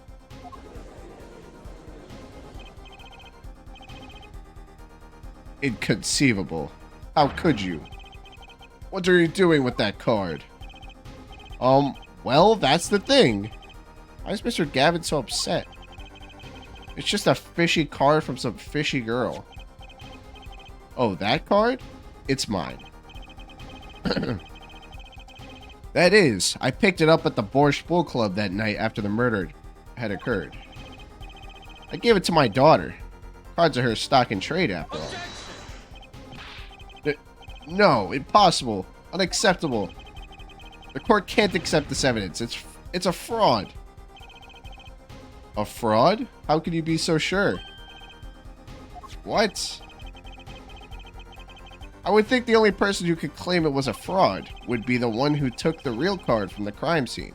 The real killer. Allow me to elaborate.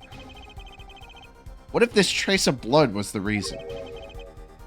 The reason for the killer to take the card from the scene of the crime. Where are you going with this?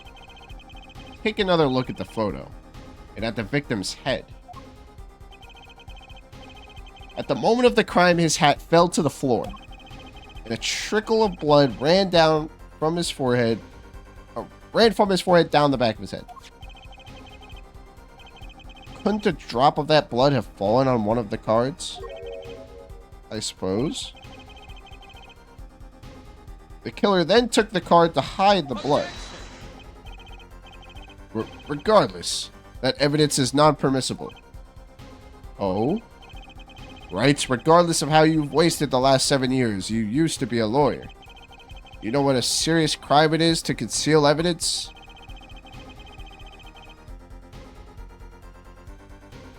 Oh, we could discuss the finer details, or finer points of our legal system later. What's important now is that I've answered your question. What are you talking about? You wanted to know why the killer would have taken a card from the crime scene. And now I've told you. That one drop of blood would have been decisive evidence, you see. This is baseless conjecture. Baseless.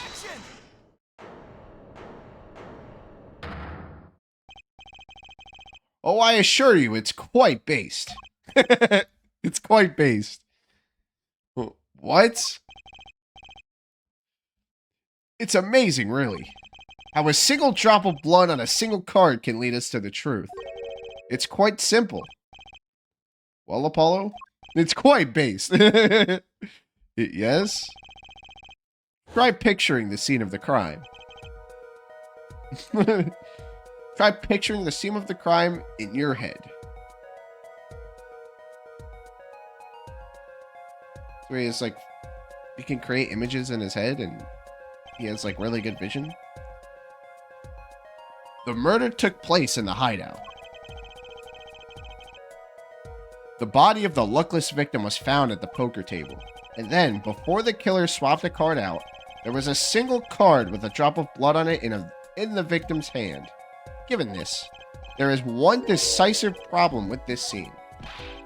Well, what is it? Let's keep it simple, shall we? Given that there was a drop of blood on a card, whose position in this diagram doesn't fit? The victims? The killers? The witnesses? The second witnesses?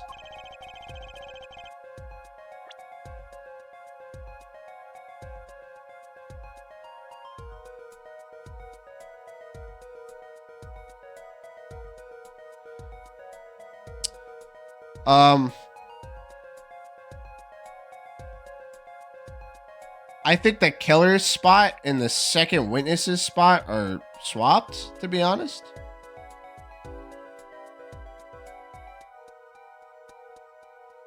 You don't think the victim was killed there? I think the victim was moved because let me no, that's not what I meant. Hold on, I wanted to explain why. I looked at this picture earlier and like actually you don't even get to see all the cards. Actually, never mind. You don't even get to see the cards, but you see 2 aces there and 2 aces there. And you see the rest of the cards are flipped. So I thought that was kind of weird. Because in the back of my head through this entire case, I kept thinking, what if he didn't die in that seat? Because behind him, there's no cards. You see how there's no cards under him? It would make more sense if him, or if he died in either this chair or that chair, maybe this chair, because, you know, there's more cards there for blood to get on, and there's no blood here. I don't know. It just seemed a little weird. Well, isn't it the victim's position that's the problem? I don't follow your logic here, Mr. Justice. Well, look, the victim was struck in his head, sending him back in his chair. You think any blood would fall behind the body, not onto the table in front of him? Take a look at the photo again. If he bled in this position, the blood would fall onto the floor, not onto the cards. Exactly. That's what was bothering me, man. Why, that's right. So, what does this mean? Incidentally, we were sitting in swivel chairs. Swivel chairs? Oh, man. Apollo, try turning the chair around. What? I can't physically spin it.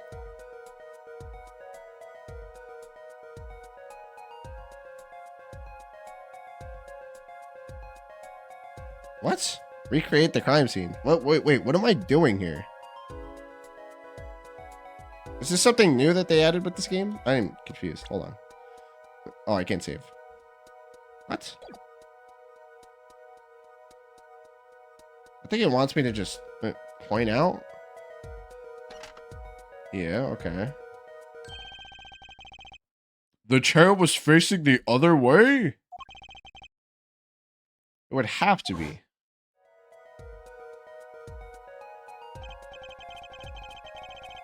So we have to assume that at the time, the victim's chair was facing away from the table.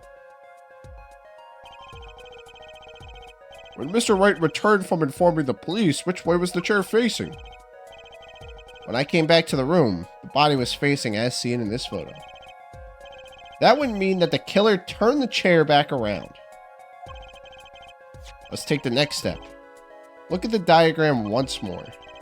We know now that the victim was facing away from the table at the time of the murder. But this creates another significant contradiction. Again? I keep forgetting your ear pain.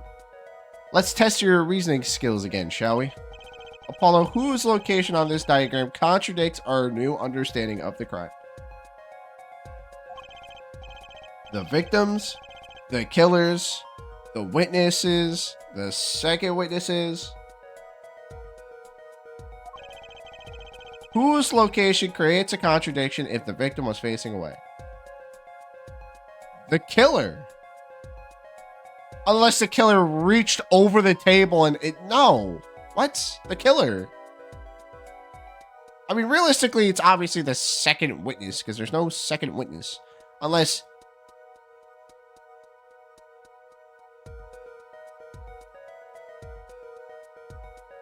let me just read what SL just said. Remember, this was the first new game made for the DS. There will be a lot of touching. Excuse me? Why did you just... What? What? There will be a lot of touching. Why did you say that? What? What the fuck? I know, but it's just the way you worded it. There will be a lot of touching. Wow. It's just the way... You could have said, hey, there's a touchscreen. So you can interact with things. Instead of, there will be a lot of touching. Not that it's dirty, but yeah, I guess it can be interpreted that way. I think it's the killer's spot. That doesn't make sense. The victim was struck from the front, correct? Indeed. Well, wouldn't it be hard for the killer to hit him from the front? Sitting where his indicator currently is? I think it would be quite hard, yes. Yes, but what you're saying makes no sense. Why would the victim suddenly turn to face the wall in the middle of a game? I believe sufficient reason will soon come to light. Well, what?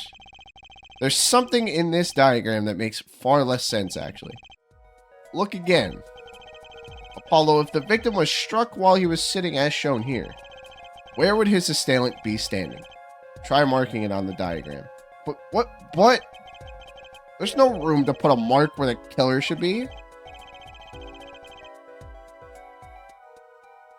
Don't worry, let's think it through and see what we find.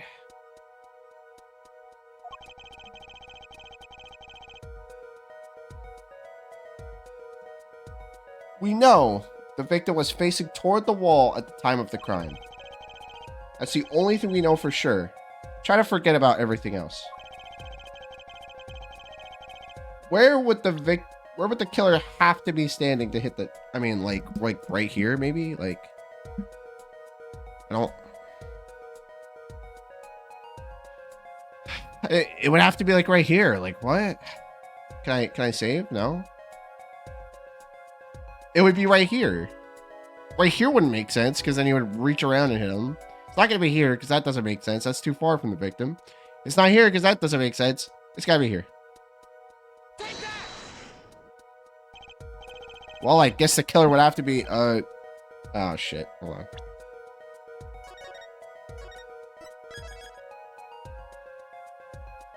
In the shelves.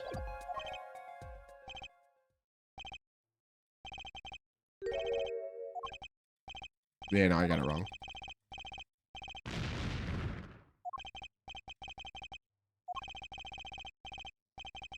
Try not to overthink things, Apollo. What does your instinct tell you? We know the victim was facing toward the wall at the time of the crime. That's the only thing we know for sure.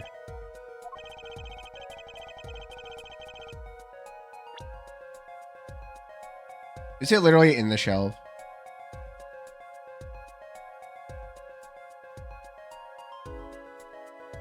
It's fine. It's fine. Ugh. I just don't want to redo all that again to get back to where I was.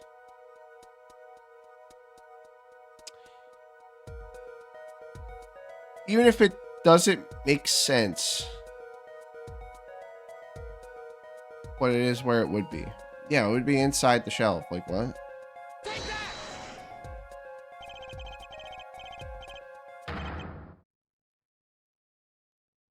The killer would have to be standing, well, here.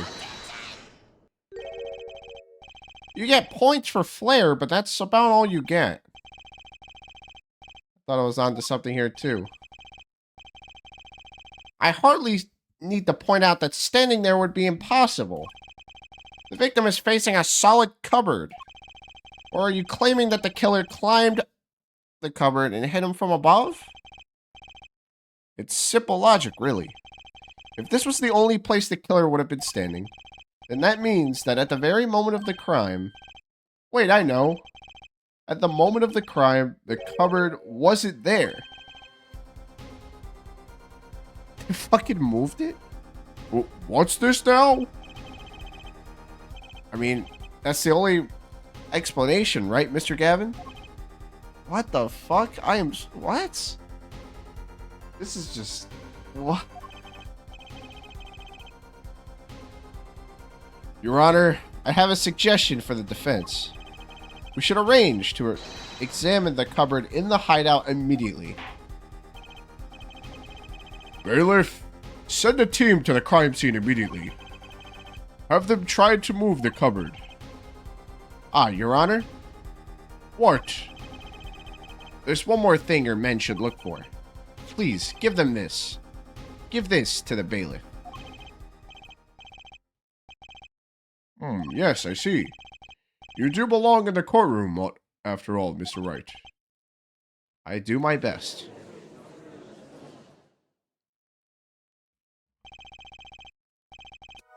But let's forge ahead here while we wait. Look at the diagram once again. It's been changed. If the killer was standing here at the time of the crime, then this cupboard wasn't here, which means... Apollo, try moving the cupboard. It would have covered the window. Thank you. As you can see, the cupboard was the problem. At the time of the murder, it has to have been as shown here.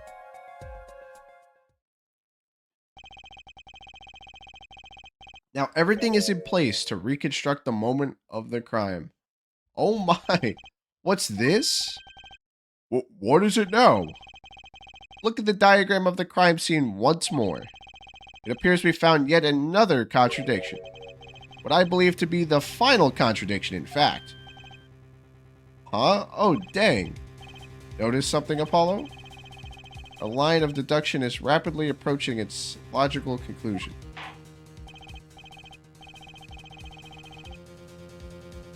Now then, Mr. Justice, please point to the new contradicting indicator. Is it the victim, the killer, the witness, the second witness? Oh, come on, guys. Do we have brains? It's that. You can't see through the window if the fucking shelf is covering it. Come on, Apollo. Come on. About this cupboard. Are we all okay with assuming it was moved?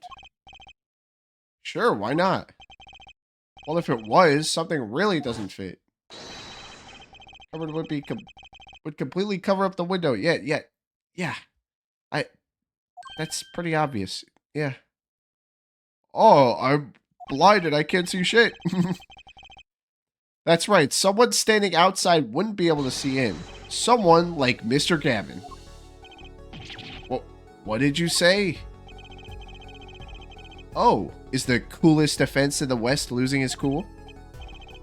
Don't expect me to play along with your little game, right? It's only a game until someone gets killed, Mr. Gavin. And someone was, while the window to that room was blocked by a cupboard. So, Mr. Gavin, perhaps you'd like to explain to the court. Exactly where did you witness the crime scene from? There. Oh, excuse me, Your Honor. Oh. Order! This is a court of law and I will have order.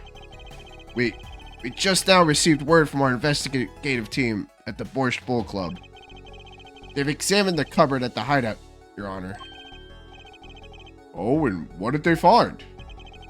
Well, Your Honor, it turns out there's a secret passage behind it. Well, what? Oh, boy. Yes, I believe I mentioned something of the sort before.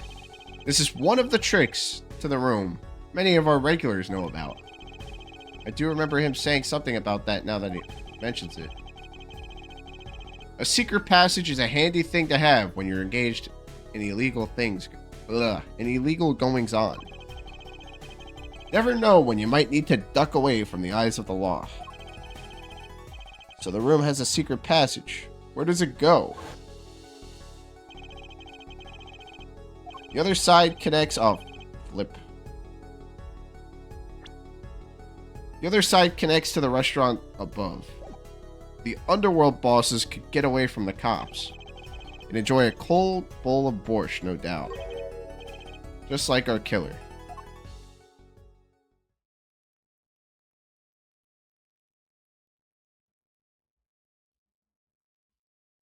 That's it. You see where our line of simple deductive reasoning has led us, Apollo? I see it, but I don't believe it. That girl wasn't kidding when she said I needed this trump card for the last hand. At the time of the murder, the window was blocked and the victim's hat was only off his head for the few minutes between Mr. Smith's murder and Mr. Wright's return from calling the cops. In other words, the only place anyone could have seen the victim's bald head was from inside the hideout. Well, Mr. Gavin? Come on, say something.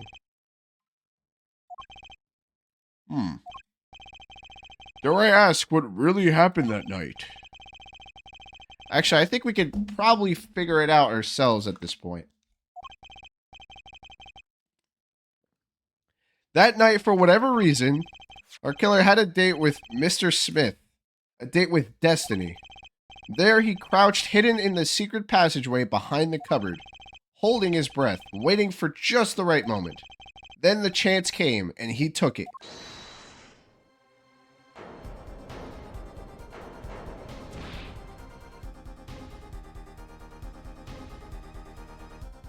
What? Why did you do that? Wait, here, I'll get... Oh, boy. Ms. Olga Orley was out cold, struck by Mr. Smith. But his time was soon to come. Mr. Wright went upstairs to call the cops, leaving Mr. Shoddy Smith alone in the hideout with the unconscious dealer. Then our killer stepped out from the secret passage and into the hideout. The victim must have heard the cupboard sliding aside. He wheeled his chair behind and boom. After the deed was done, the criminal must have seen the blood on the card. He would have, of course, realized the need to destroy the evidence. That single spot of blood told the whole story of the crime. Too bad for him he didn't linger any longer in the hideout that night. If he had, he might have noticed the cards on the floor. And the fact that they were all red.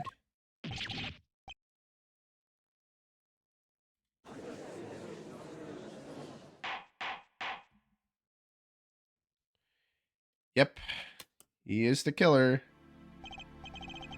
Well, it seems this trial has taken yet another turn. I'm truly, truly sorry I had to see this day come, Mr. Gavin. Mr. Gavin? Mr. Payne!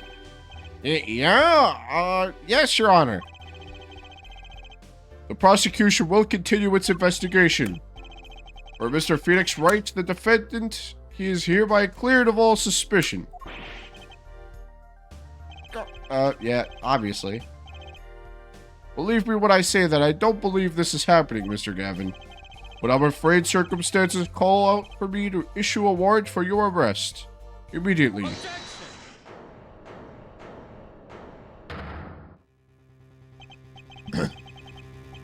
Oh, no need to apologize. I rather enjoyed myself. It's not every day you get to witness a legendary attorney's dirty tactics firsthand. Your point, Mr. Gavin? Frankly, Your Honor, I'm shocked that a person of your caliber would be taken in by such a low-grade parlor trick. Excuse me? The defendant is cleared of all suspicion? This is hardly the time for jokes, Your Honor. Mr. Wright hasn't proven anyone's guilt or innocence here. What he has done is use illegal evidence to put the blame on someone else. And not just anyone else, but me, his own defense attorney. Illegal evidence? Let me ask you, Mr. Gavin. Is there still any reason at present to suspect me of wrongdoing? Of course. This bottle, for instance. The bottle of grape juice Mr. Wright was drinking. How do you intend to explain away the fingerprints on the murder weapon? And not just any fingerprints, am I right, Mr. Payne? Actually, yes. The fingerprints on the bottle were even, upside down. I seem to recall this being an issue earlier. The court in this case demand an explanation. I can think of only one reason why one would hold a bottle upside down. And that is to hit someone with the bottom of the bottle. Well, Your Honor? See how the caught fish squirms to the last? Well, Apollo? Yeah? Your boss seems awfully concerned about this bottle still. But I'm sure you could come up with a suitable explanation, just like that. Yeah, just like what? Why would anyone grab a bottle upside down other than to hit someone? Don't let him trick you into thinking his explanation is the only legitimate one. Is there really another? SL, are we close to being done? Because I have to go soon. How far into this case are we? I'm actually curious. There's no way we're not like right at the ass end here. Take another look at the court record. I believe you'll find a simple answer there in plain sight. How about you say the answer in plain words? Dude, how far into stream are we? Okay, we're 2.5 hours. It would be hasty to deliver a verdict with unanswered questions indeed. Well, Mr. Justice? Mr. Gavin said that the court in this case demand an explanation. Don't worry, justice won't leave until justice is done. Okay. Perhaps the defense would care to enlighten the court? What evidence do you have to explain why the fingerprints on the bottle are upside down? I should have saved.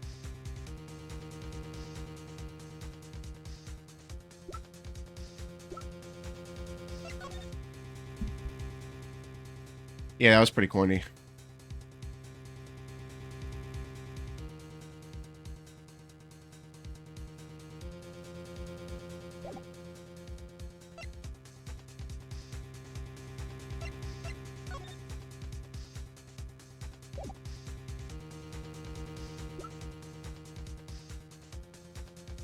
To explain why the fingerprints on the bottle are upside down, it's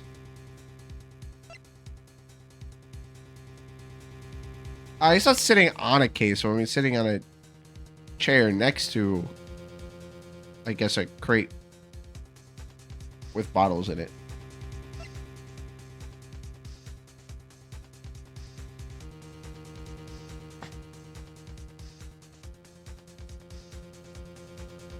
To grab from there, you need to get it by the top.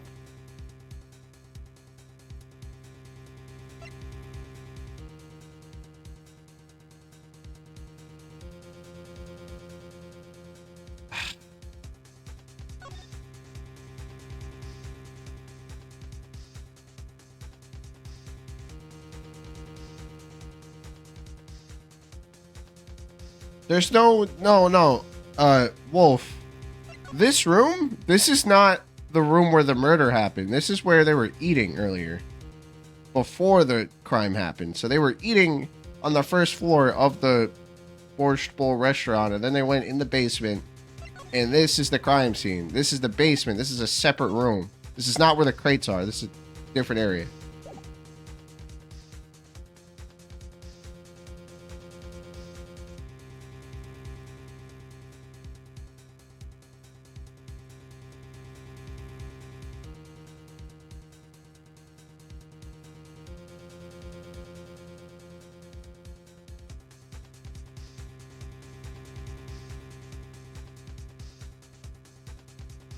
I don't think... Yeah, I mean, I do see, I see what you're saying. Yeah, no, I see what he's saying. I see what he's saying. He grabbed it and then he went into the secret spot. Wait a minute. Wait a minute. Right there, is it the fireplace that's secret? Does the fireplace lead to the basement?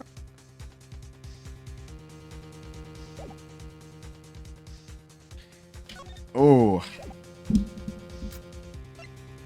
I was going to present this, but this actually seems to make more sense to me now. Wolf, I swear if you fuck this up.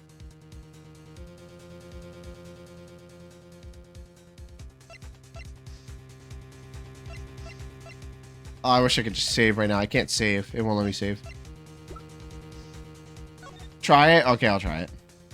Just because you're saying try it, then it has to be it. That does make sense. It's actually easier to show you than explain, Your Honor. Place that bottle on the floor next to your chair. Excuse me? On the floor? Yes, now reach down and pick it up. Without getting it out of your chair.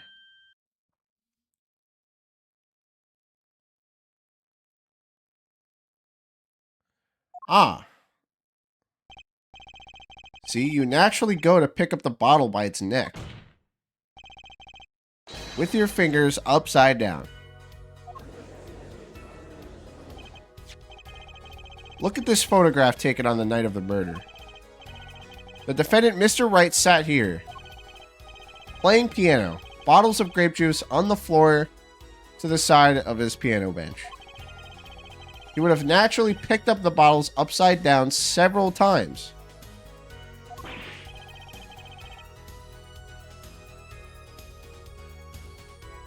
Wow, I can't believe it was that simple. Recall our dinner that evening, Christoph. I mean, once you explained it, I was like, okay, yeah, that really makes sense, because I looked at this, and I was like, well, that wouldn't make sense, because the bottom of the bottle is facing the cupboard. That doesn't make sense. And it's the same here, so yeah, that's really the only thing that has bottles on it. This just doesn't explain where he got the bottle from.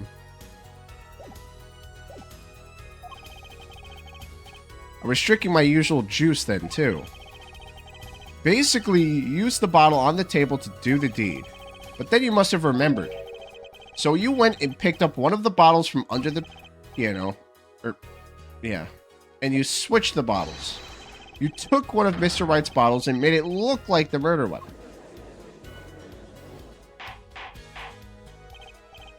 Order, order. What do you have to say to these charges, Mr. Gavin?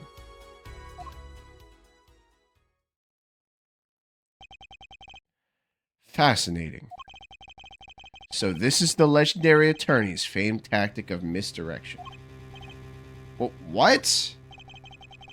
You claim that I switched the bottle? Where is your proof? Proof? Well, that's, I remember playing this case the day I got it and drinking a Coke bottle at this part. I picked it up by its neck and I went, oh. Wow. That's funny. I'm afraid your bottle of proof is quite empty. I wouldn't be so sure about that. Your Honor, when you initiated the investigation of the hideout earlier, do you recall I requested an additional investigation? Yes. I have your memo about that here. Retrieve the bottles from under the piano at the Borscht Bowl Club. And here's one of the bottles in question. What are you gonna dust that for fingerprints too? I would be surprised if any were on that but his. Mr. Gavin probably wouldn't make such a novice mistake, true. That bottle won't bear a trace or anything. Say, Apollo, why don't you go ahead and examine that bottle? But why? Just humor me. Mr. Wright, that bottle will solve this case once and for all. But what? That's some bottle. There's the card. There it is. That's the murder weapon. There's something inside. It's the 5 of hearts. There it is. What's this? He swapped the bottles after the murder happened to cover up Phoenix's story. That's the real bottle that Phoenix hit the card in. The bottles were switched. It is a different bottle. Yeah, it's a different bottle. I know. It's giving me a headache, man. What the fuck? What's this? That card. It can't be. Recall that unpleasant woman's testimony for a moment? Miss Olga Orley? Yes, our little swindling debauchka. That night, I planted the card like I was supposed to. And Wright lost the hand. Lost last hand, just like he was supposed to. Then Smith searched him. But the planted card was gone. Trap failed. Phoenix ain't washed. How the freak is he homeless, man? How is this guy considered washed when he is just nailing Gavin?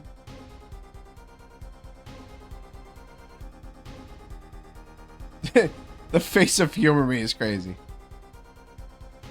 Well, wait, this isn't... You're telling me that this is the planted card you disposed of? The one you mentioned in this piece of testimony? I happened to put my hand in my pocket and found a card. Yes, I snuck a peek at it and found it was the 5 of hearts. I had a feeling something might happen, so I disposed of that card before the game.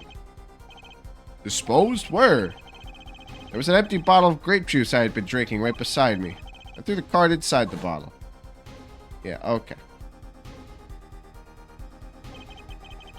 The 5 of hearts. This is the card. The bottles were swapped. And the only one who could have done that was the 4th person in the club that night. You, Mr. Christoph Gavin. Uh-oh.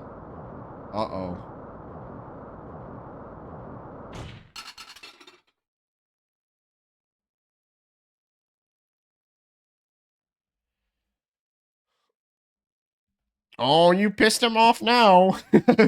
Fucking pain. Phoenix just shitting himself in the corner.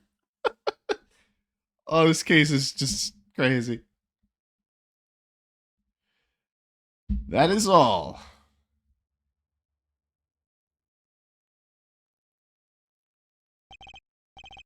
Is this your idea of revenge, Phoenix Wright? Revenge? Revenge for the events that took away your attorney's badge 7 years ago? What? Just Payne sitting in the bag is the funniest fucking part of this entire thing. Bro's dressed like a fucking banana highlighter motherfucker with that big ass bald spot, nasty ass hair. He's just like, oh, he's so out of place. I can't. He's so out of place. My past is like my logic, straight and true. Nothing's changed. All I did was point the finger of justice in the proper direction.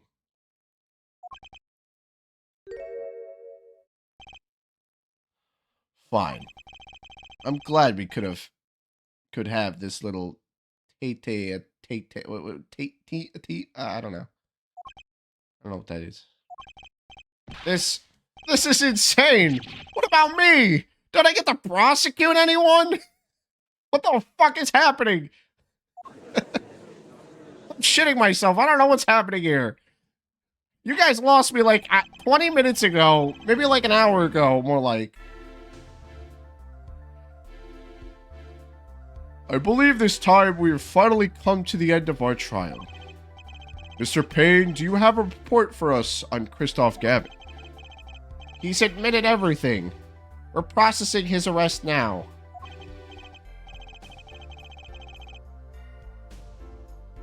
I see. Still, one has to wonder why he would do such a thing. He didn't even have a connection to the victim, did he? None that we know of. Mr. Wright, have you anything to add? I'm afraid I can't shed any more light on the matter. About this victim, Mr. Shoddy Smith? His occupation was listed as traveler. An odd profession to be sure, and that's all we know about him. I'll arrange a follow-up investigation, Your Honor. Good. Mr. Wright? Yes? 7 years, and you still haven't lost your touch. Damn. Christoph Gavin was a man with much significance for me, both as a friend and a lawyer. He was extremely talented, to be sure. I needed 2 things before I could confront him. The first was a place where no injustice would be tolerated. This courtroom. The second was a man who would tolerate no injustice. In other words, a defense attorney, you, Apollo. Me? This is a dark time for our legal system. A twisting of justice brought on by our very own initial trial system. We have to set it right. Mr. Wright, our work lies ahead of us, and I, for one, am looking forward to it. Oh, this seems like a good time to announce a verdict. The court finds the defendant, Mr. Phoenix Wright, not guilty. Holy shit. That was case 1?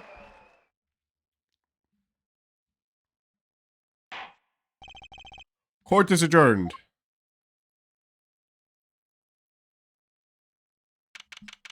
Oh my gosh. April 20th, 4:28 p.m. District Court Defendant Lobby number 3.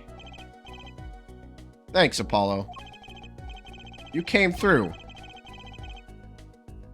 I'm pretty sure I didn't do a thing in there. It was you who cornered Mr. Gav, the killer. I couldn't have done it by myself.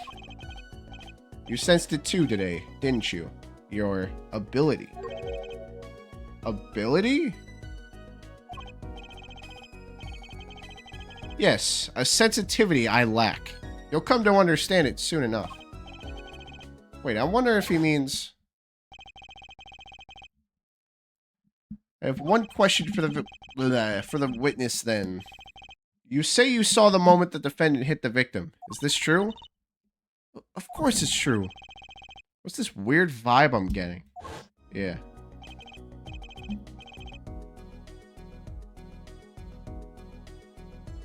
What was that, Mr. Wright? You'll have to find the answer to that question yourself. The answer, right. So it was full of questions without answers.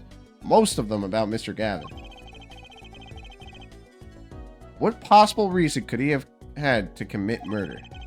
Perhaps you'll learn that in the days to come. Oh, wait, you don't know, do you? This locket's the key.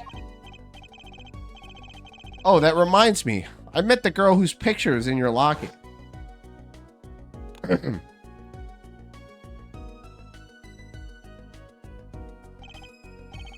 Your daughter, right? That's right. She's my daughter.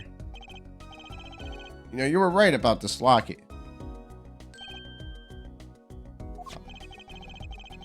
I took this off his neck the night he died.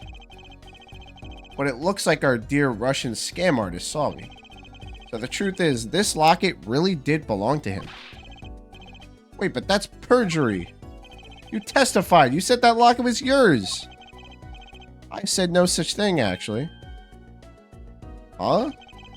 I merely said that it was a locket with my daughter's picture inside. A subtle distinction, but a distinction nonetheless.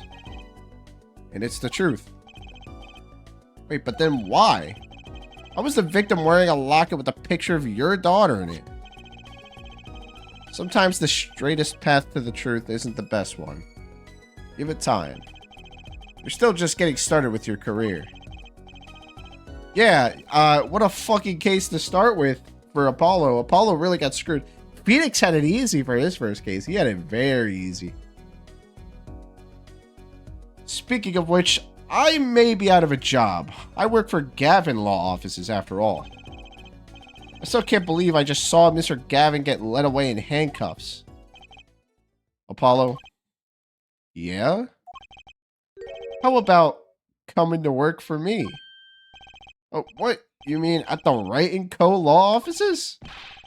I mean, there's not a single attorney in my generation that doesn't know it.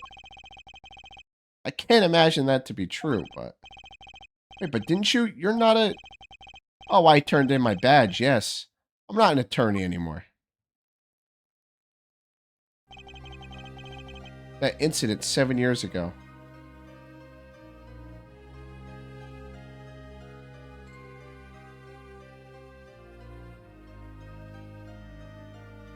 Yeah, literally.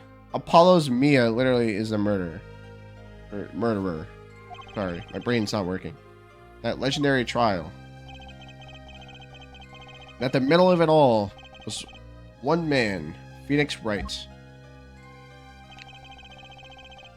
The case reached its sad conclusion, and he left the law for good. Have you ever thought about coming back to the courts? I'm not qualified to stand in a court of law, I'm afraid. Yeah, okay, my ass. You just killed it. Didn't you notice in today's trial? There was a single piece of forged evidence. Forged evidence? What are you talking about? I'm talking about evidence that shouldn't have existed. A naughty magician's trick. One piece of evidence struck me as odd, it's true. It just seemed, well, too perfect.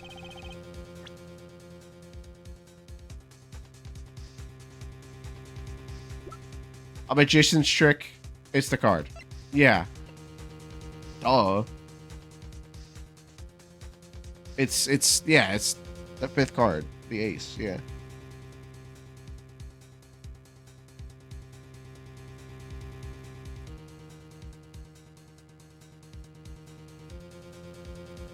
It's this one. It's gotta be this one. What other piece would it be? The magician's trick? Like, come on. You mean this? Don't. You mean this, don't you? I got this from your daughter, Mr. Wright. Yes, that card couldn't have been found at the crime scene. Why? Because the killer took it with him when he left, leaving the wrong card in its place, luckily for us. The court can't accept this evidence. It's a fraud. Fraud? How could you be so sure? I would think the only person who could claim it was a fraud would be the one who took the real card from the crime scene. The real killer.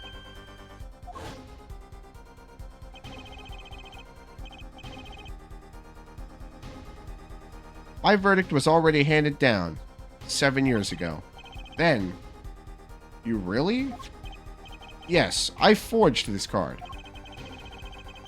One look at the crime scene should have told you it wasn't real. But you can't do something like that and call yourself an attorney. Who's calling themselves an attorney, Apollo? So it's true. The rumor is true. 7 years ago. None of that matters much now, does it?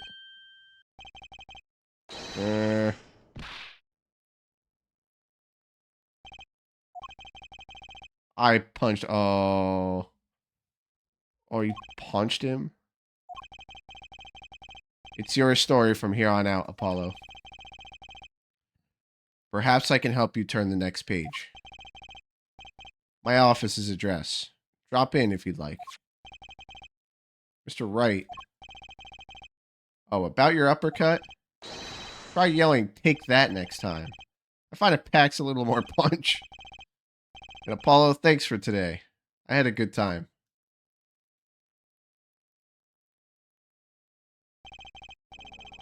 With that, Mr. Wright walked out the door. So he faked evidence. Yes, yes. He literally used fake evidence, yes. What the fuck? And that's how my first trial ended. Our goat fucking faked it.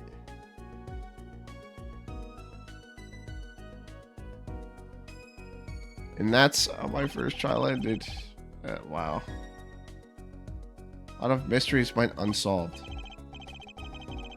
And at the time, I had no idea they were all related. Every mystery that day connected by a single thread of logic. I'd find that out soon enough. My name is Apollo Justice, attorney at law. This is how my story begins.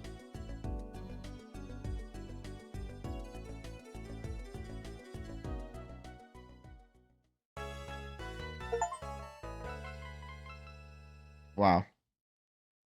What the fuck? What the fuck? That's it? That's how it ends? Wow. Phoenix really is washed.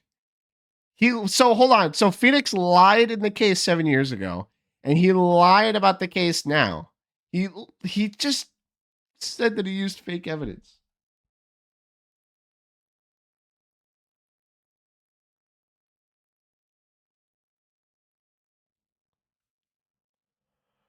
Wow.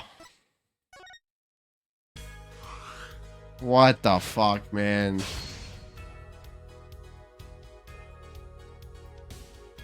I can't believe he just admitted to faking his evidence.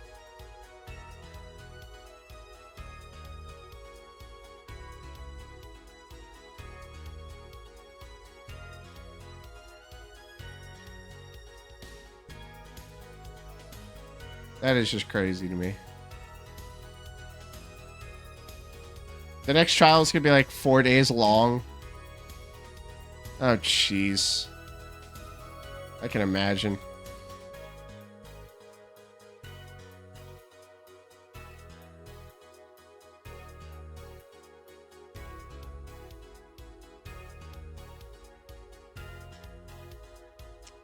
I can't get over that, man. Wow. What the fuck, man? What the fuck? We're in the first case. What is happening?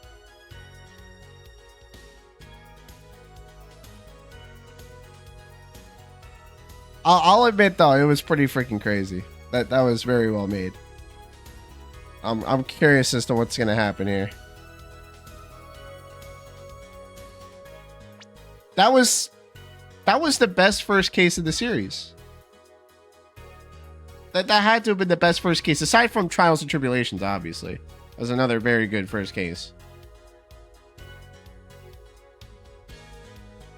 Literally, bro. Like, Phoenix admitting that he just forged evidence. It's like seeing that. It's like seeing our hero just being fucking washed. Like, he's washed. He's washed. You see him dressed like a homeless man. He lost his badge. It was rescinded. And then, like what?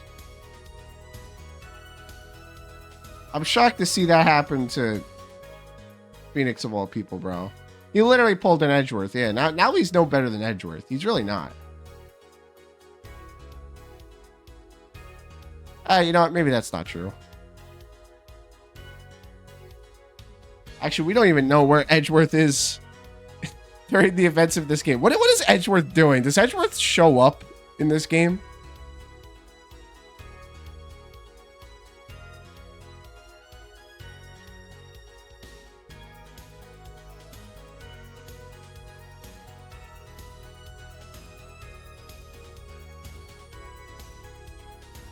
Oh, he doesn't show up? That's too bad. I would have liked to see, Edgeworth at some point, or Maya, or any of them. Well, we see, Phoenix's daughter, and Emma Sky is going to be a case too, judging by the picture there.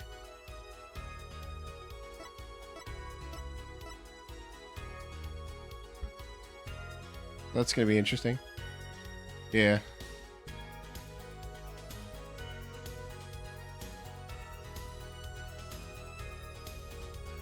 I mean, I'm really liking it so far. I'm just shocked by the amount of fucking lore that was dropped this early on. Holy shit. Yeah, I want to know what happens next. Definitely. I definitely want to know what happens next. I want to know what happened to everyone else. I want to know, like, how Phoenix still has his office. That's what I'm very curious of. If he doesn't have an attorney license, how does he still have his office? And why did Phoenix think it was the right thing to do to cheat? But I'm sure questions will all be answered soon.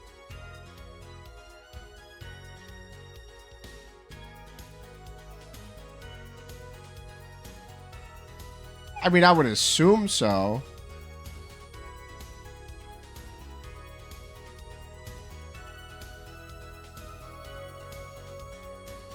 But in any case,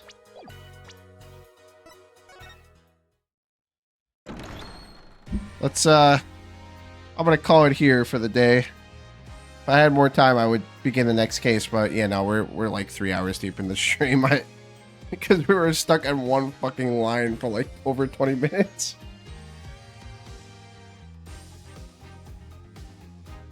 But all right, guys, that was fun. That was a good time. Stay tuned. Stay tuned. I may or may not stream tomorrow. I'm not going to guarantee it, but if I do, I'll see you guys tomorrow. If not, I'll probably see you next week or next weekend. And yeah, no, I mean, I'll keep you guys updated. If you have any questions, you can always hit me up on Discord. You guys are all in the Discord, so. But yeah, no, that's like, what the fuck? That was crazy shit.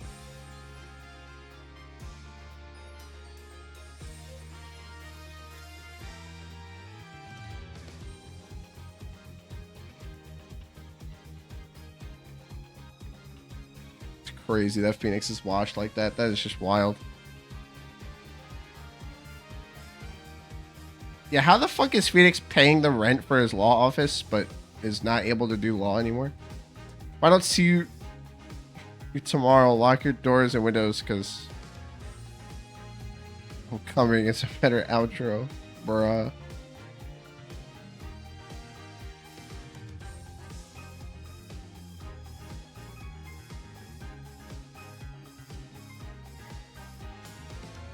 Let me see